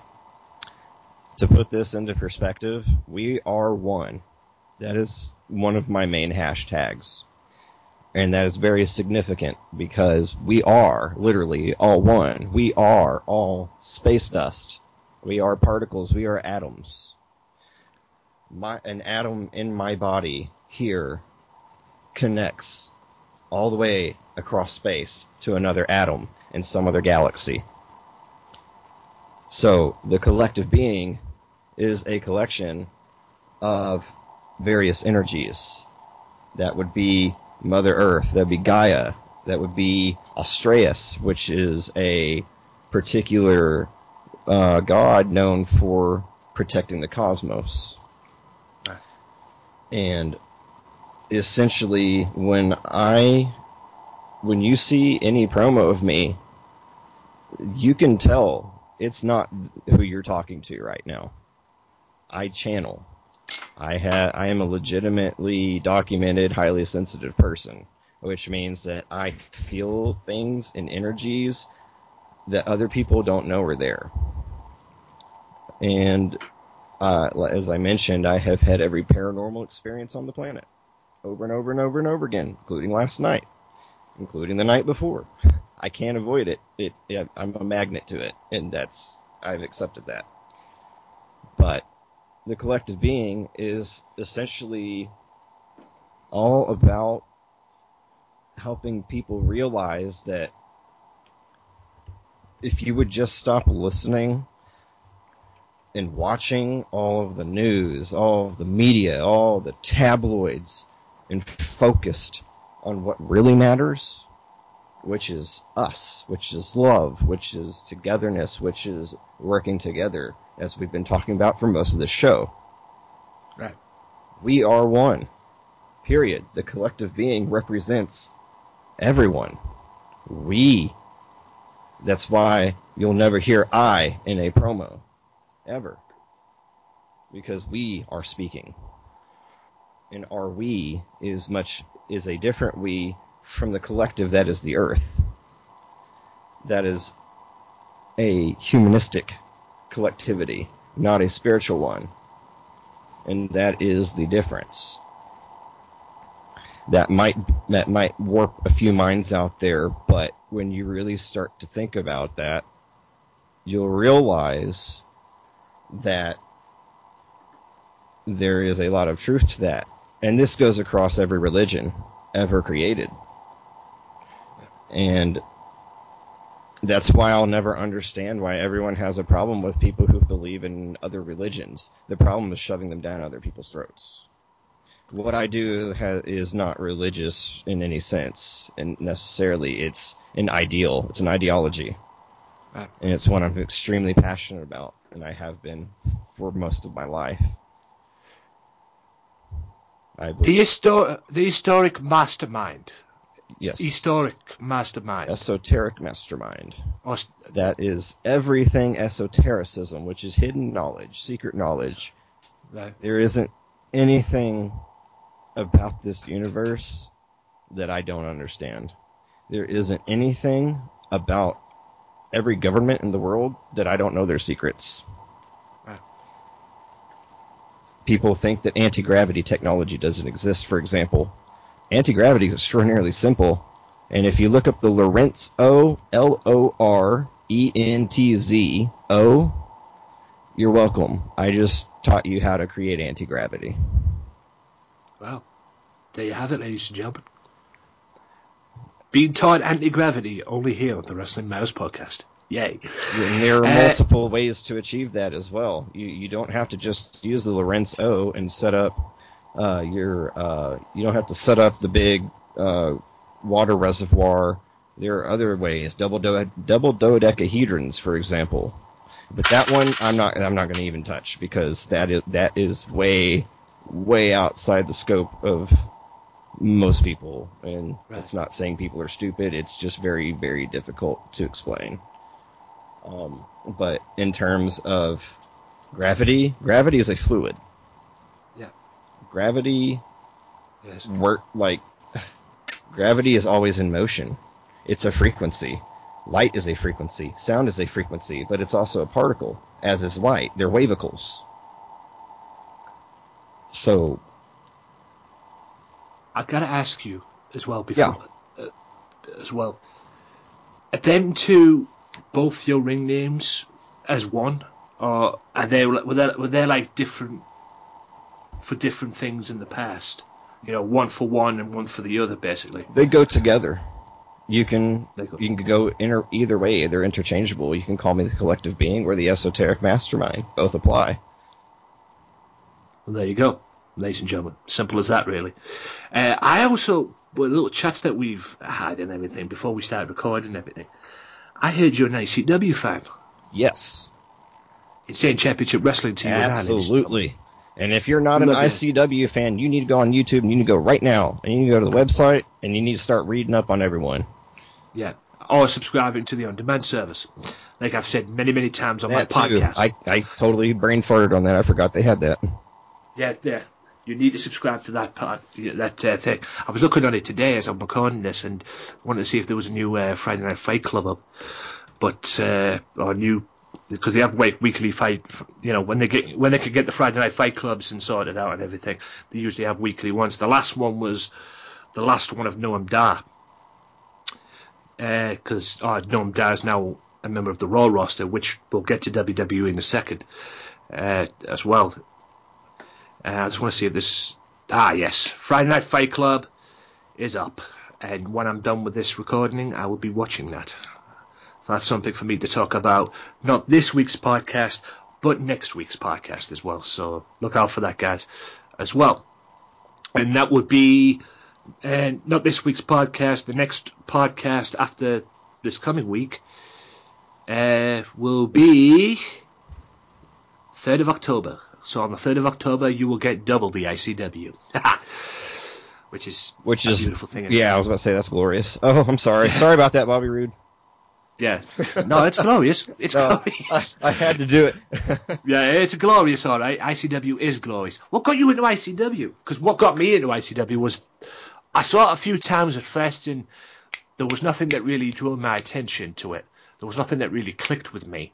And then I saw the BBC documentaries, and seeing Grado coming out to Madonna's song was like, fuck me. They can get that song over down here before. Yeah, he's had that over the world, but I think that whole thing, at least the whole thing started with me was in ICW. I think that was the whole entrance, thing that started in ICW. I think ICW started doing that first, and that's what I got from anyway. That's what drew me to ICW, plus the wrestling, plus the great talent that they've got on the roster as well. What drew you to ICW? The infamous underwear moment with was Grotto, right? The underwear moment, yeah. Yeah. That was just absolutely hysterical to me. I was like, look, there's a lot of people out there who don't think that humor necessarily belongs in wrestling, and I call bullshit on that. There's always a place for humor. Look at Goldust. Look at R-Truth. There's so many people you can touch on for humor, you can even look at the whole of Chikara. Yeah. Invisible Grenade. Slow-mo. I think it's great. Gimmicky, but great. Yeah, and that's ICW. There's a place for everything in wrestling. Especially in ICW. Because ICW is what wrestling should be, in my opinion. Adults. Granted, they've done about a few kids shows on that, but at the end of the day, it should be a good show for adults to enjoy. Yes, you're going to cater to kids. Some promotions cater to kids because the first people that are going to buy the merchandise are kids. I know. I used to be one myself. But at the end of the day, ICW is not PG, and that's how it should be. Good old-fashioned fun. And credit to Mark Dallas for it as well, because he's been kicked off many networks in the past as well. He was on a few networks back in the day, and they kicked him off for being too over the top, basically. And he's one of them guys, or one of the promoters, like, take us for who we are, or don't have us at all. And I like that. I don't know about you, but that's how it should be. Never change who you are. Exactly. Stick to what you are. It's like I have to put this out there because of what you just said, and this goes for fans. Yeah, that's what I'm saying. I was going to ask you about that. Yeah. Never, ever. Sorry, copyright infringement. Ever tell anyone that someone looks like someone else, someone works like someone else, because that's bullshit. I am an individual, and I am unlike anything you've ever seen or met. So, when it comes to if you think you're giving someone a compliment by saying that, you're not. And you're actually really pissing us off. I am who I am. I'm not this guy. I'm not this guy. I'm not that guy. So, if you want to give us a compliment in comparison to someone, frame it completely differently. You can say, I saw this match and it reminded me of blah, blah, blah. Yeah. And I thought you were great. Okay, thank you. That makes me feel a lot better than you telling me, oh, you look like so-and-so. Fuck you. Yeah, that's interesting because, all right, I've never talked about that. To anybody. I've never told anybody who they remind me of or anything like that. Maybe a few up-and-coming wrestlers who they remind me of, but I've never talked in that kind of way.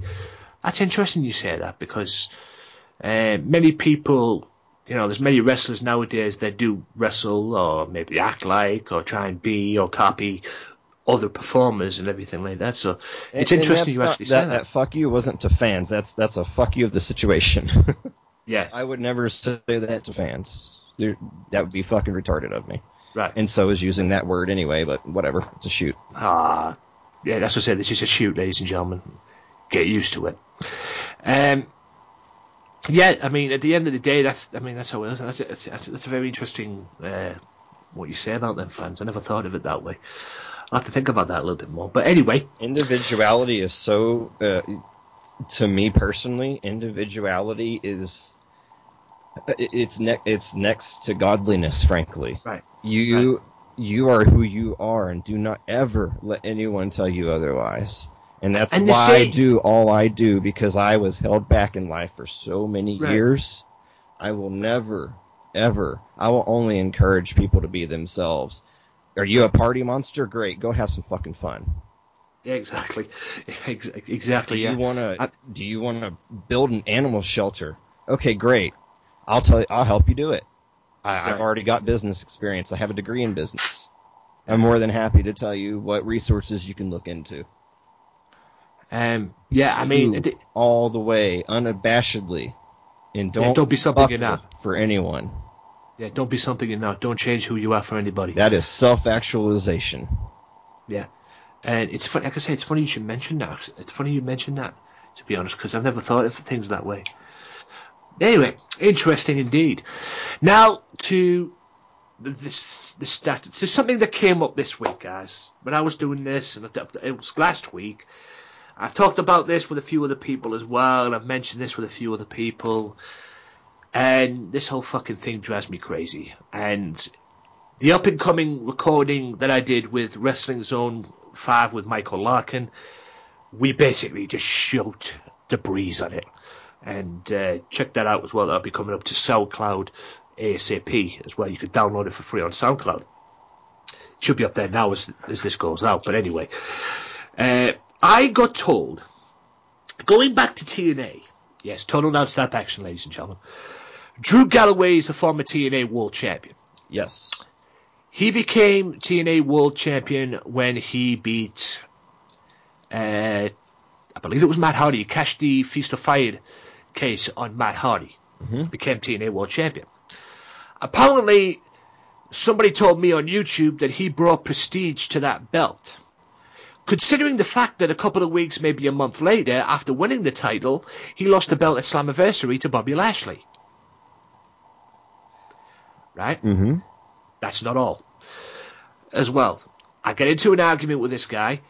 And the next minute, he told me, right, on this video, it was ICW, because when Drew Galloway was the champion, he brought the belt to ICW, right, and at one point held both the ICW, because he was scheduled to have an ICW title match. I believe it was Demo, who was the champion at the time. He was scheduled to have an ICW title match, and there was one show that he brought the TNA World title, and he had the ICW title, and it shows them both in the air, in front of the ICW crowd. Correct. This goofball on YouTube turns around and goes, ICW are lucky to be seeing the TNA World Championship. It's the other way around. Yeah, I'll get to that in a second. I'll get to that bit in a second. Because the other bit he came up with during this little argument that we were having, or debate, if you want to call it that way, he said that Drew Galloway buying a 3K plane ticket brought prestige to a world title. So basically what he was saying was, Drew Galloway buys a 3 plane ticket. I'm guessing he was talking about Drew. I lost focus after some of the other bullshit he was saying. But anyway, he was buying a 3K ticket to go to a country to challenge for a world title. And apparently that brings prestige to a world title. Bullshit! Bringing prestige to a world championship is defending it all over the world. Exactly. Not just in the company that you're at, defending it in other companies. Hell, at one point, he was defending the ICW champion in that year title run that he had as champion. He was defending the friggin' belt in Australia, for crying out loud. At one point as well. And going back to what we were saying about bringing prestige and being lucky to be, the ICW fans should consider themselves lucky that they're seeing the TNA World title. TNA should consider themselves lucky they're still in business. Woo! Burn. Hello? Exactly. They should consider themselves lucky. And I'm not bashing TNA. I'm not a TNA hater, as they call me. No, you can't. They have great moments. We just wish they were all back with we just wish they were all currently still the old ones that they were, back when Jeff Jarrett was running it. Back when they were busting out 5-star pay-per-views. Yes. And they were back in the day. They paid the X Division was everything. X Division is there, and I bust Michael Larkin's balls about this when he mentions the X Division, and I'm like, there's an X Division, there's an X Division championship. There's not an X Division anymore, guys. Nope. There's an X Division title, Yep. but there's not an X Division, Which makes it plus. Yeah, but would you agree with me that during that run, yes, he brought prestige to the belt for that month Raw. No, he didn't. Okay? No. He brought more prestige to the ICW title because he had it for a year. Hell, he brought more prestige to the Evolve Championship. Yes. Because he took that to new heights. He took the ICW Championship to new heights. Correct me if I'm wrong, but didn't he make the ICW title a World Heavyweight Championship to begin with? Yes. Exactly. And you got these goofballs, TNA fanboys is what they are, who don't want to believe the truth. I told them that TNA is lucky to still be in business because of all the financial problems they've had in the past. There's a reason that bids are being put in. Exactly. Apparently WWE's put a bid in for it, from what I've been told as well. I mean, back in the day, I'll give you an example of why they had the financial problems. Luke Gallows was in TNA at one point as member of Aces and Eights. Yes. They let him go. Why? To cut costs. That's why. To try and ease some of the money that they were having. And in a way, it was a blessing for Luke because he ended up in Japan as part of the Bullet Club. We all know how that turned out. Mm-hmm. So, yeah, I mean, what's your take on that? Because that's the most... that insults me as a wrestling fan hearing that. I don't know about you, man. I'm on your side. He didn't hold it long enough and travel with it long enough to give it this prestige that it needed to be an actual world championship. I'll be honest with you.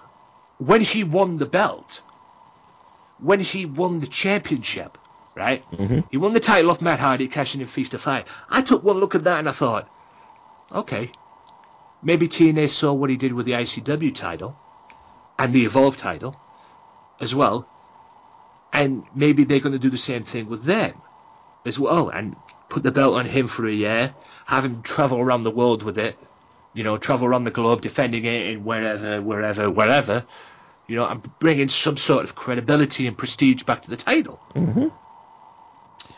But they didn't. Like I say, a month later, or 3 weeks later, or whenever the heck it was, he loses the belt at Slammiversary to Bobby Lashley. So that is the most asinine thing I've ever heard. He was only a transitional champion, so there's no prestige that was brought to it. Exactly. Transitional champions do not bring prestige to a title. If you held the belt for a year, even for 2 years. I mean, look at what Samoa Joe did to Ring of Honor. Mm-hmm. World champion when he was Ring of Honor world champion. He held the belt for 2 years. Yes, he did. And he travelled all over the world with it and did what he could with it and took it to the level it's never been. Hell, going back... All right, this might be a different matter, but Taz brought some credibility to the ECW TV title. Mm-hmm. And even the ECW belt at one point as well. All right, I don't think he travelled all over the world with it, because I think ECW at the time, were only working with Japan and everything. I don't think they ever got like any UK tours or any other tours like that. I might be wrong. No, not really. It was more of, a few guys going. Yeah, just a few guys here and there as well. Yeah. But credit to Taz, he took the TV title to a new level. Yes, he did. When he was TV champion, and hell, he brought some credibility to the World Championship as well. And when you say that, the only moment that sticks out to me is him and Bam Bam Bigelow. Exactly. There's two moments actually. The one where he went through the ring, and then the one at Heatwave '98 when he went through the damn stage. And that's the one I'm talking about. Jesus, and the one in '98 when he went. Did you hear his shoot about that and how he got knocked out? Yeah. No, I haven't heard that. I don't think I have. No. I believe he hit the back of his head on the guardrail, or one of them. I believe he says that on the Rise and Fall as well. I mean, something like that. Because at Living Dangerously, I don't know if it was what I call it. Was this at Heatwave '98? We're talking about here. Yeah. Because I think he did. I don't know about the Heatwave '98 one. It was when he gave the T-bone off the stage, and they fell in between. Oh, they fell through the stage. That was Heatwave. They fell in between the guardrail and the stage, but he was given the T-bone Tazplex. I think he knocked himself out almost. Yeah, I think that was before. That might have been before. Well, it was if it was before, it would be at Living Dangerously, because they met at Living Dangerously where Bam Bam beat him for the TV title. Mm-hmm.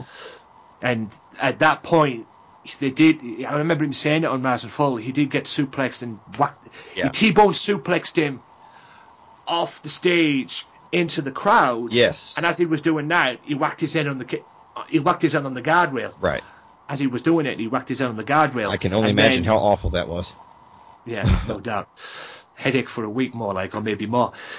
But then, at one point, he choked him out. He went for his finishing move, and then Bam Bam went back, and then for some strange reason, the ring collapsed and went through. And next minute, Taz is underneath Bam Bam, and Bam Bam's yanking him out and everything, and then Bam Bam beats him for the TV title. All led into their match at Heatwave 98, because obviously Taz wanted revenge. Mm-hmm. But that one wasn't for the TV title. That was for the the FTW title, right. The unrecognized title that Taz was carrying around, because all that was built into what happened in Guilty as Charged 99 when he became champion. But that's what I'm saying about Prestige.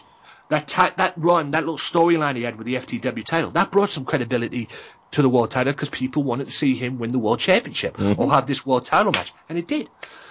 But $3,000 on the plane ticket to go to another country brings Prestige to a championship is the most asinine thing I've ever heard in my life. Pretty much. Asinine thing. And it makes it's illogical. Yeah, it really is. It's trying really hard to save face. Yeah.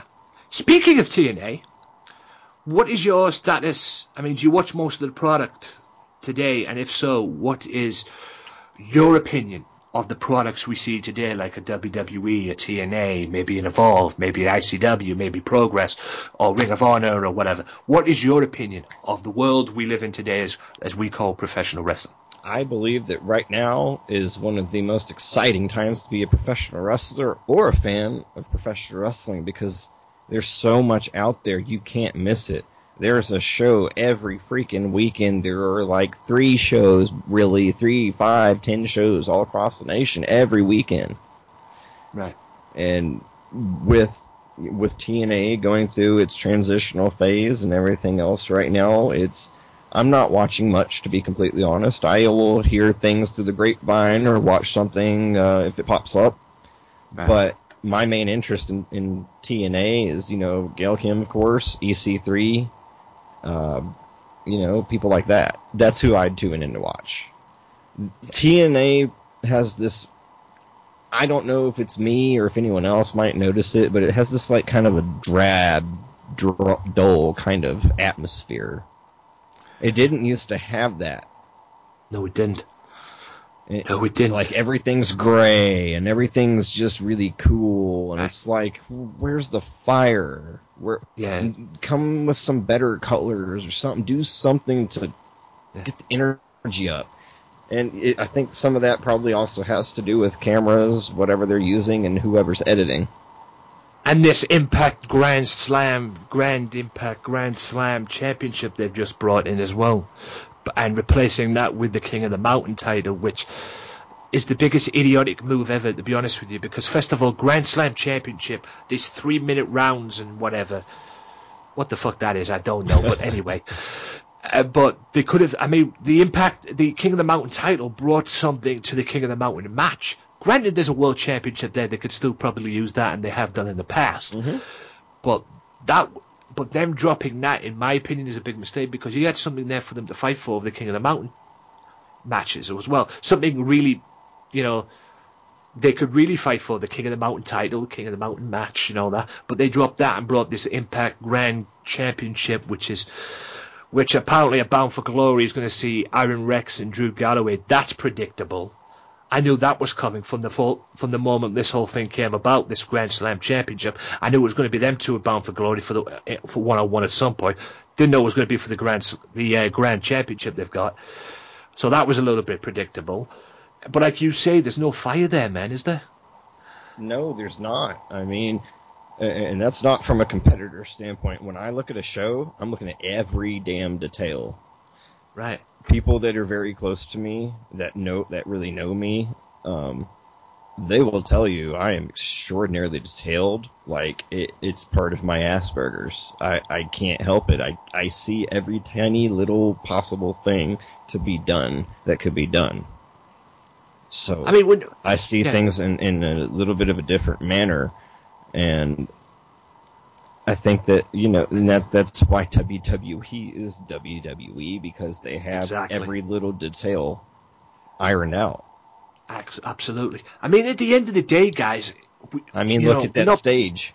Look at TNA's stage. Look at the colors that they use and everything else. And this goes into color therapy and color science. Yeah, it is bland, like the stage. Like, it is a bit on the old bland side. But like you say, guys, I mean, at the end of the day, we're not bashing TNA to begin with. For all absolutely not. TNA fans out there. But it's not what it used to be, first of all. And there's one point where Josh Matthews came out at the start of a show, at the start of a pay-per-view, and he turned around and went, "The company with the best roster in professional wrestling," and you want to believe that. But the state that TNA's in, you don't take it seriously whatsoever. You just think Josh Matthews is full of shit at the end of the day, because you want to believe something like that. Oh, man, you just made me think of this video where JBL was totally ripping the shit out of Matthews. Oh, man. Yeah. I mean, at the end of the day, if you haven't seen that, you have to see that. I will see that. I will check that out at some point. I haven't seen it, no. But at the end of the day, TNA has a great roster. Absolutely. Great roster of talent. I mean, they're lucky to have some of the talent today. Hell, they're lucky to still be in business to this day. Yes, they are. But they have a great roster of talent. And when Josh Matthews says, "Oh, we have the best roster in professional wrestling," that kind of stuff, you want to believe it. But considering what we all know about TNA and what it's become, you don't. It's as simple as that. You don't believe it. Because you probably think ICW has, or Progress Wrestling has, or Evolve has. That's the status with TNA. And like we were saying earlier on, TNA used to bang out 5-star pay-per-views. Absolutely. Every time. Awesome matches on the show. Triple threat match comes to mind with Samoa Joe, AJ Styles, and Chris Daniels for the X Division title. Hell, they did it again with the World title. Those kind of matches, man. I mean, the X Division Championship itself, back when there was an X Division. Well, like it's been said, AJ carried that company on his back. He did. Not just AJ though. There's a few other people. Samoa Joe too. Samoa Joe. Yeah. Even Gail Kim created the women's the Knockouts division. Well, I mean, with her experience and everything, though, from my perspective, she's one of the people that has helped us. Pioneers. Yeah, and I just, I think that sometimes people try too hard to hold on to something. They don't want to take in the whole picture. Yeah. What's your take on dirt sheets? Because we have a lot of dirt sheets nowadays. A lot of shit and everything like that. I mean, I saw one the other day. The day a dirt sheet is right, and I'm talking when it comes about, I'm talking rumors and stuff. I'm not talking spoilers. Yeah, I saw that over the top thing that was put on the dirt sheets about WrestleMania 33, which saw Brock Lesnar, Undertaker, Sting, and Goldberg competing in a Fatal 4-Way match at WrestleMania 33. And I have read a lot of stuff on the internet. Some of it's true, some of it isn't. Some of it is just them to make a buck or anything like that. That is the most over-the-top thing I've ever read in my life. I mean, just because they're promoting him for 2K17 doesn't necessarily mean he's going to be at WrestleMania. Doesn't necessarily mean he's going to come back at all. As we're doing this right now, guys, but he Clash of the probably Champions will one night. You know, Clash of the Champions is this Sunday, and he's rumored to appear at that as well. No, he's not. It's going to get to the point right now where every time there's it seems a Raw pay-per-view, right? Every time there's a Raw pay-per-view, he's going to be rumored to come back. He's going to be rumored to come back. Until he actually comes back, Goldberg, I don't believe it until I see it. Simple as that, really. I will not believe it. I will not believe it until I see it. Also, is this match going to take place, this 4-way match? No. Hell no. It's not going to happen whatsoever. And if something like this was to happen... If that happens, hell freeze over. Yeah. Something like this to happen, I don't see how it would work, to be honest with you. the day this happens, if there's something like this is going to happen, I would rather see Sting versus The Undertaker, because he's made that clear that he wants to have that match. See that. Yeah, he's made that clear that he wants to have that match anyway. If you watch Legends with JBL. And apparently Jeff Hardy has made an announcement that he would like his last match to be with The Undertaker, which is interesting. Well, yeah. When I like, apparently their contracts are coming up, and I think WWE might be interested in bringing them back. Please do. And get about that broken Hardy shit, please. And, like, it makes sense because you remember Jeff, the ladder match? Yeah. Why not continue that for Jeff to go out? You know, to me, that makes so much sense. You're reaching all the way back to the early 2000s, bringing that back up. If I haven't forgotten it now, I'm willing to bet that most people haven't forgotten that ladder match, haven't forgotten he kept getting up, I'm not done yet.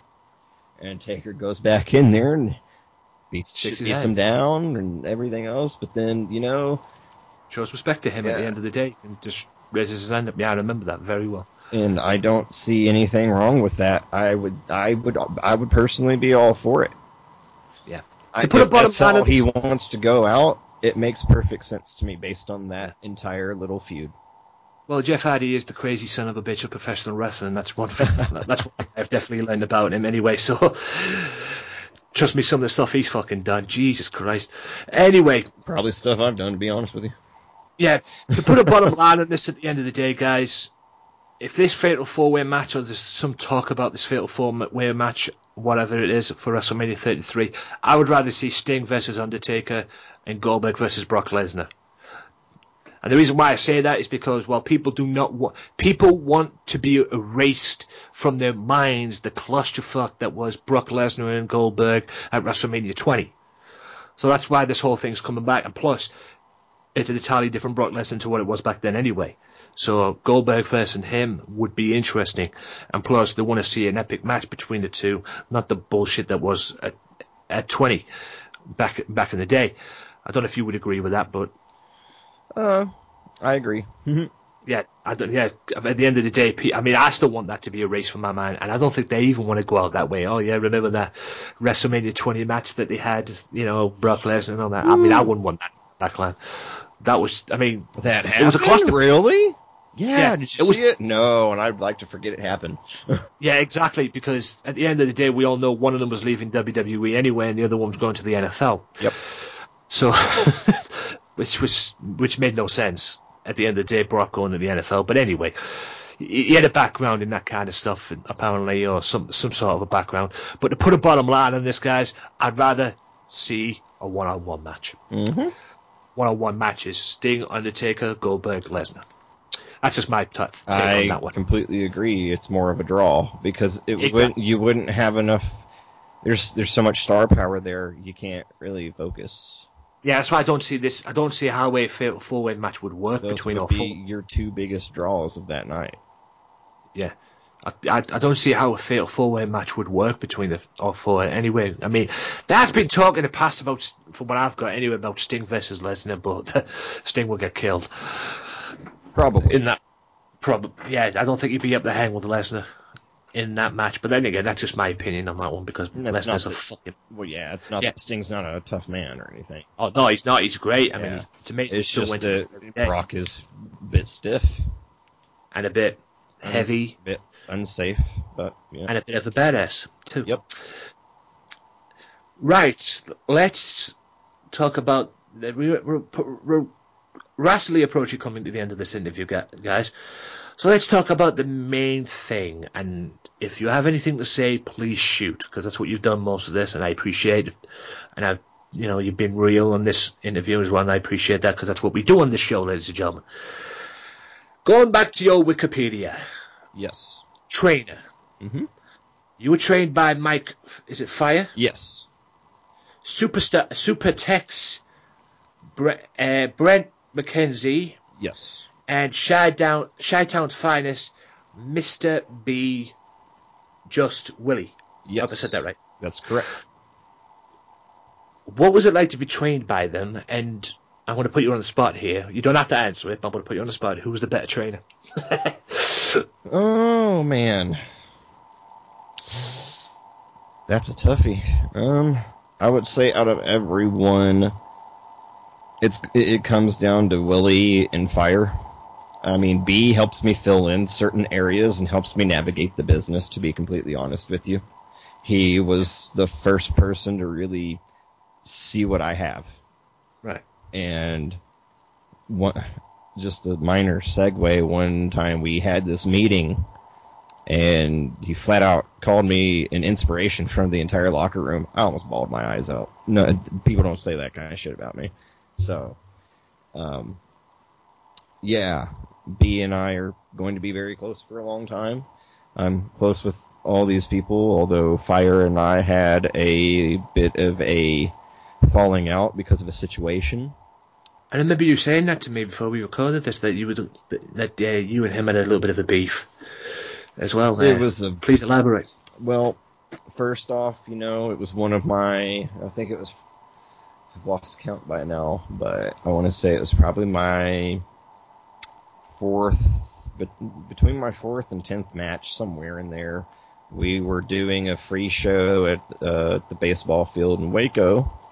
It was called Slam Fest, and it was basically we were raising money for the Little League team. And Fire was drunk. So drunk. It got to the point to where I actually had to control the match, and that was nerve-wracking. I can't believe that I actually managed to pull it off. He went for a springboard moonsault to try and finish me off with, and almost fucking killed himself. And at that point, I was just like, "Stay the fuck down. We're going home." So I pinned him. And then when we got to the back, he was still like really drunk and everything else, and he ended up spitting in my face twice, and that tore me up inside. And I'm afraid to admit at all that, yeah, you're not supposed to let people know what gets to you, but I don't give a fuck. It doesn't get to me if I don't let it. But when it's someone that you consider your trainer and close to you like that, for them to spit in your face, there's no excuse. And there was another worker right there at that moment. He could see it in my eyes. He's like, "Get your shit and go home. I'll take care of this situation." Because he could tell I was either about to destroy him or get really emotional, or probably both, really. From my point of view, I would have fucking shoved my foot right down his goddamn throat. But that's the past. We're over it. We've talked about it, and we're okay. Who out of the trainers helped you the most in terms of where you were going, and who brought the best out of you that you felt, okay, this guy's cool to work with, maybe I can get to where I want to be with his help or his guidance as a trainer and everything like that. Maybe he could help me and teach me what I need to know about the business. I mean, was it all 4 of them? Was there one particular? Was it Mike? Who was it? Well, I can just kind of go in a row with this one. Brent and Mike worked with me together, and this was during the time that I projectile vomited everywhere. And I didn't get to work with Brent all that much, but the things that I did get to work with him on were minor things, but they're the minor things that are really big, like not putting your foot back when you're in a headlock, stuff like that. And the things that taking a bump in the corner properly, and just stuff like that. And Fire, he worked with quite a few of us, actually. There were a lot of us coming up together, and he kind of took control, and he was working on psychology with us for the most part. I had already taken all my bumps. I already knew how to do all that stuff. Worked on that actually on my own, to be completely honest with you. My cousin he sold the gym that he owned here. We had shows there, blah, blah. So the ring was there, and you can bet your ass I was in it every single day. And so I pretty much worked on all that stuff myself. Then we get to now, and B, in terms of navigating the industry, oh yes. That's my main man on that one. He's done a lot for me, and the only way I can repay him is through and helping him with his company, which is what I have been doing because of my connections in the business world and the things that I'm capable of. I'm a pro audio engineer. I've been doing that for 10 years. I've worked with Rock Nation Records, Esther Dean, all sorts of people. So, I'm full of skills that I can contribute to any show, anywhere, at any time. When we get to Willie, I'm actually going to be working with him here pretty soon. Willie is fireworks with us on psychology, but when it comes to Willie, it's a whole other ball game. This man can stand in the ring doing absolutely fucking nothing for 5 minutes and have the damn crowd going wired the entire time, take 2 bumps in a match, and it's beautiful. And when it comes to psychology, that is a man to learn from, and I'm totally excited to fill in my gaps with him. Yeah, but there you have it. I mean, it seems like contributions, and you've helped out, and they've helped you out as well. So, like I said, it's 50-50, guys. Absolutely, and this is just going back to working together. Yeah, it's all about working together at the end of the day, and they've helped you, so you helped them back, and you've used your experiences in business they've used your experiences to their advantage as well, of you helping them out the best way you can as well. So, yes. Yeah, it's all about 50-50, guys. I mean, it's a very, very intriguing thing, and like I said, any trainer that can bring the best out of you, it's a great thing. I'm going to point this out here while we're talking about it, because some people out there have this view, and I'm all for learning from anyone. Anyone that's quality, I should say. I don't give a fuck about a backyarder. Don't even fucking message me. And I mean that, really. I've had backyarders message me, and they're like, hey, do you want to come work our show? I said, no, I'm a professional wrestler. Have fun. Bye. I have no respect for them. Yeah, there's definitely a difference between backyard wrestling and professional wrestling, guys. Now, if you start off as a backyarder and you make the effort to go train, and then that's another story. Okay, cool. But if you're just out here fucking smacking each other with chairs and being completely unsafe and not knowing how the fuck you're doing anything, then just piss off. Exactly. I mean, at the end of the day, it worked for the Hardy Boys. Well, yeah, but look what they did, though. They still, they did what they did, but they also did get trained. They did. Yeah, they worked hard. Yeah, exactly. And that's what it's all about at the end of the day, doing stuff like that. But yeah, I mean,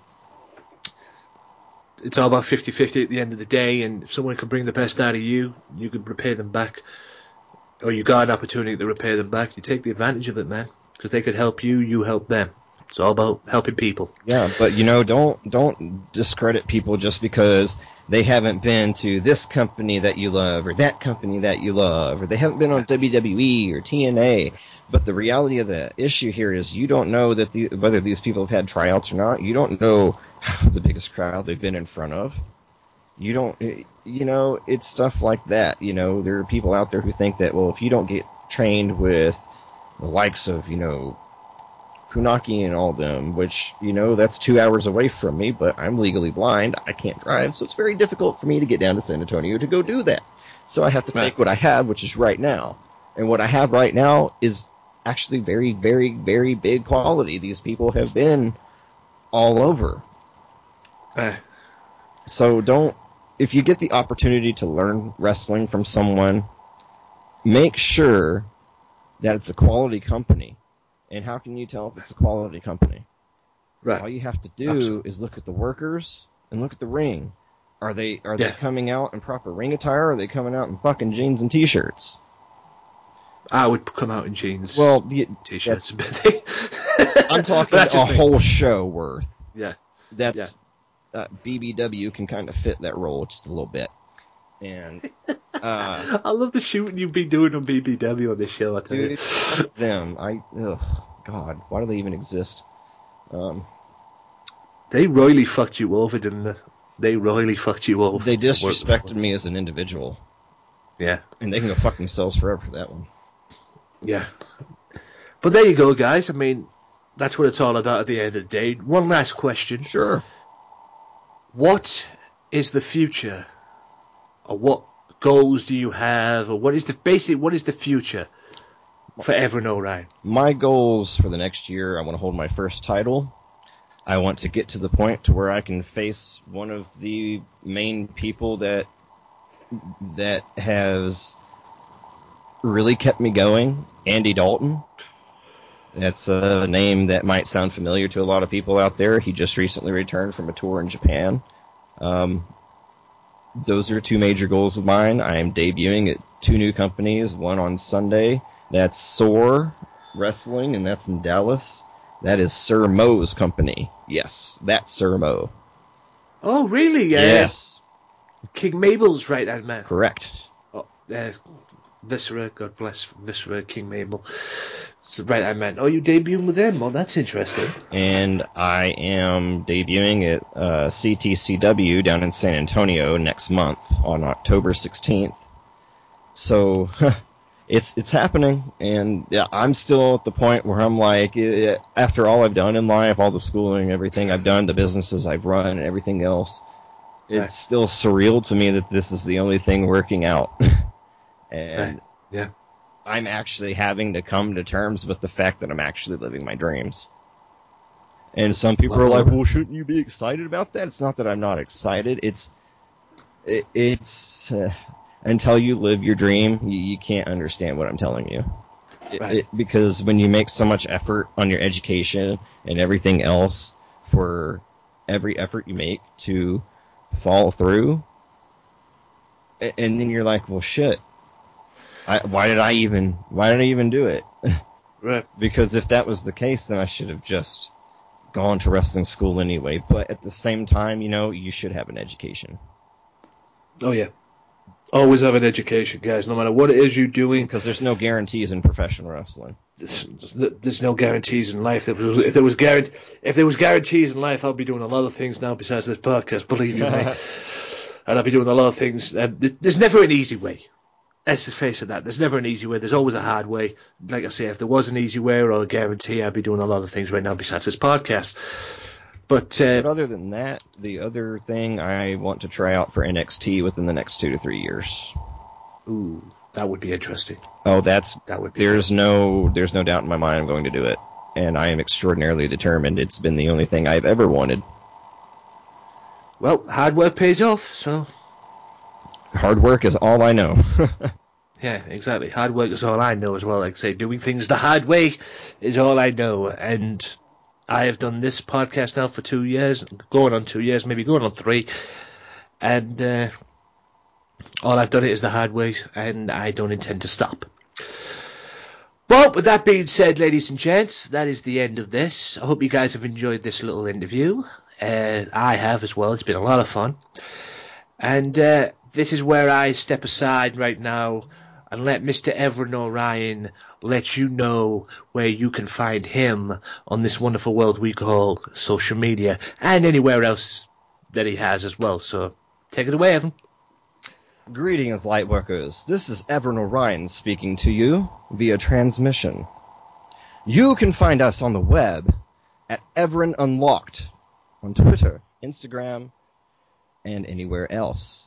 For Facebook, simply search us, The Collective Being, or Evren Orion, Evren. Orion like the belt. Unlock your reality, and we'll see you next time. We are one. That we are, guys, and always remember, wrestling matters. For Evren Orion, I'm Anthony Walker, saying see ya.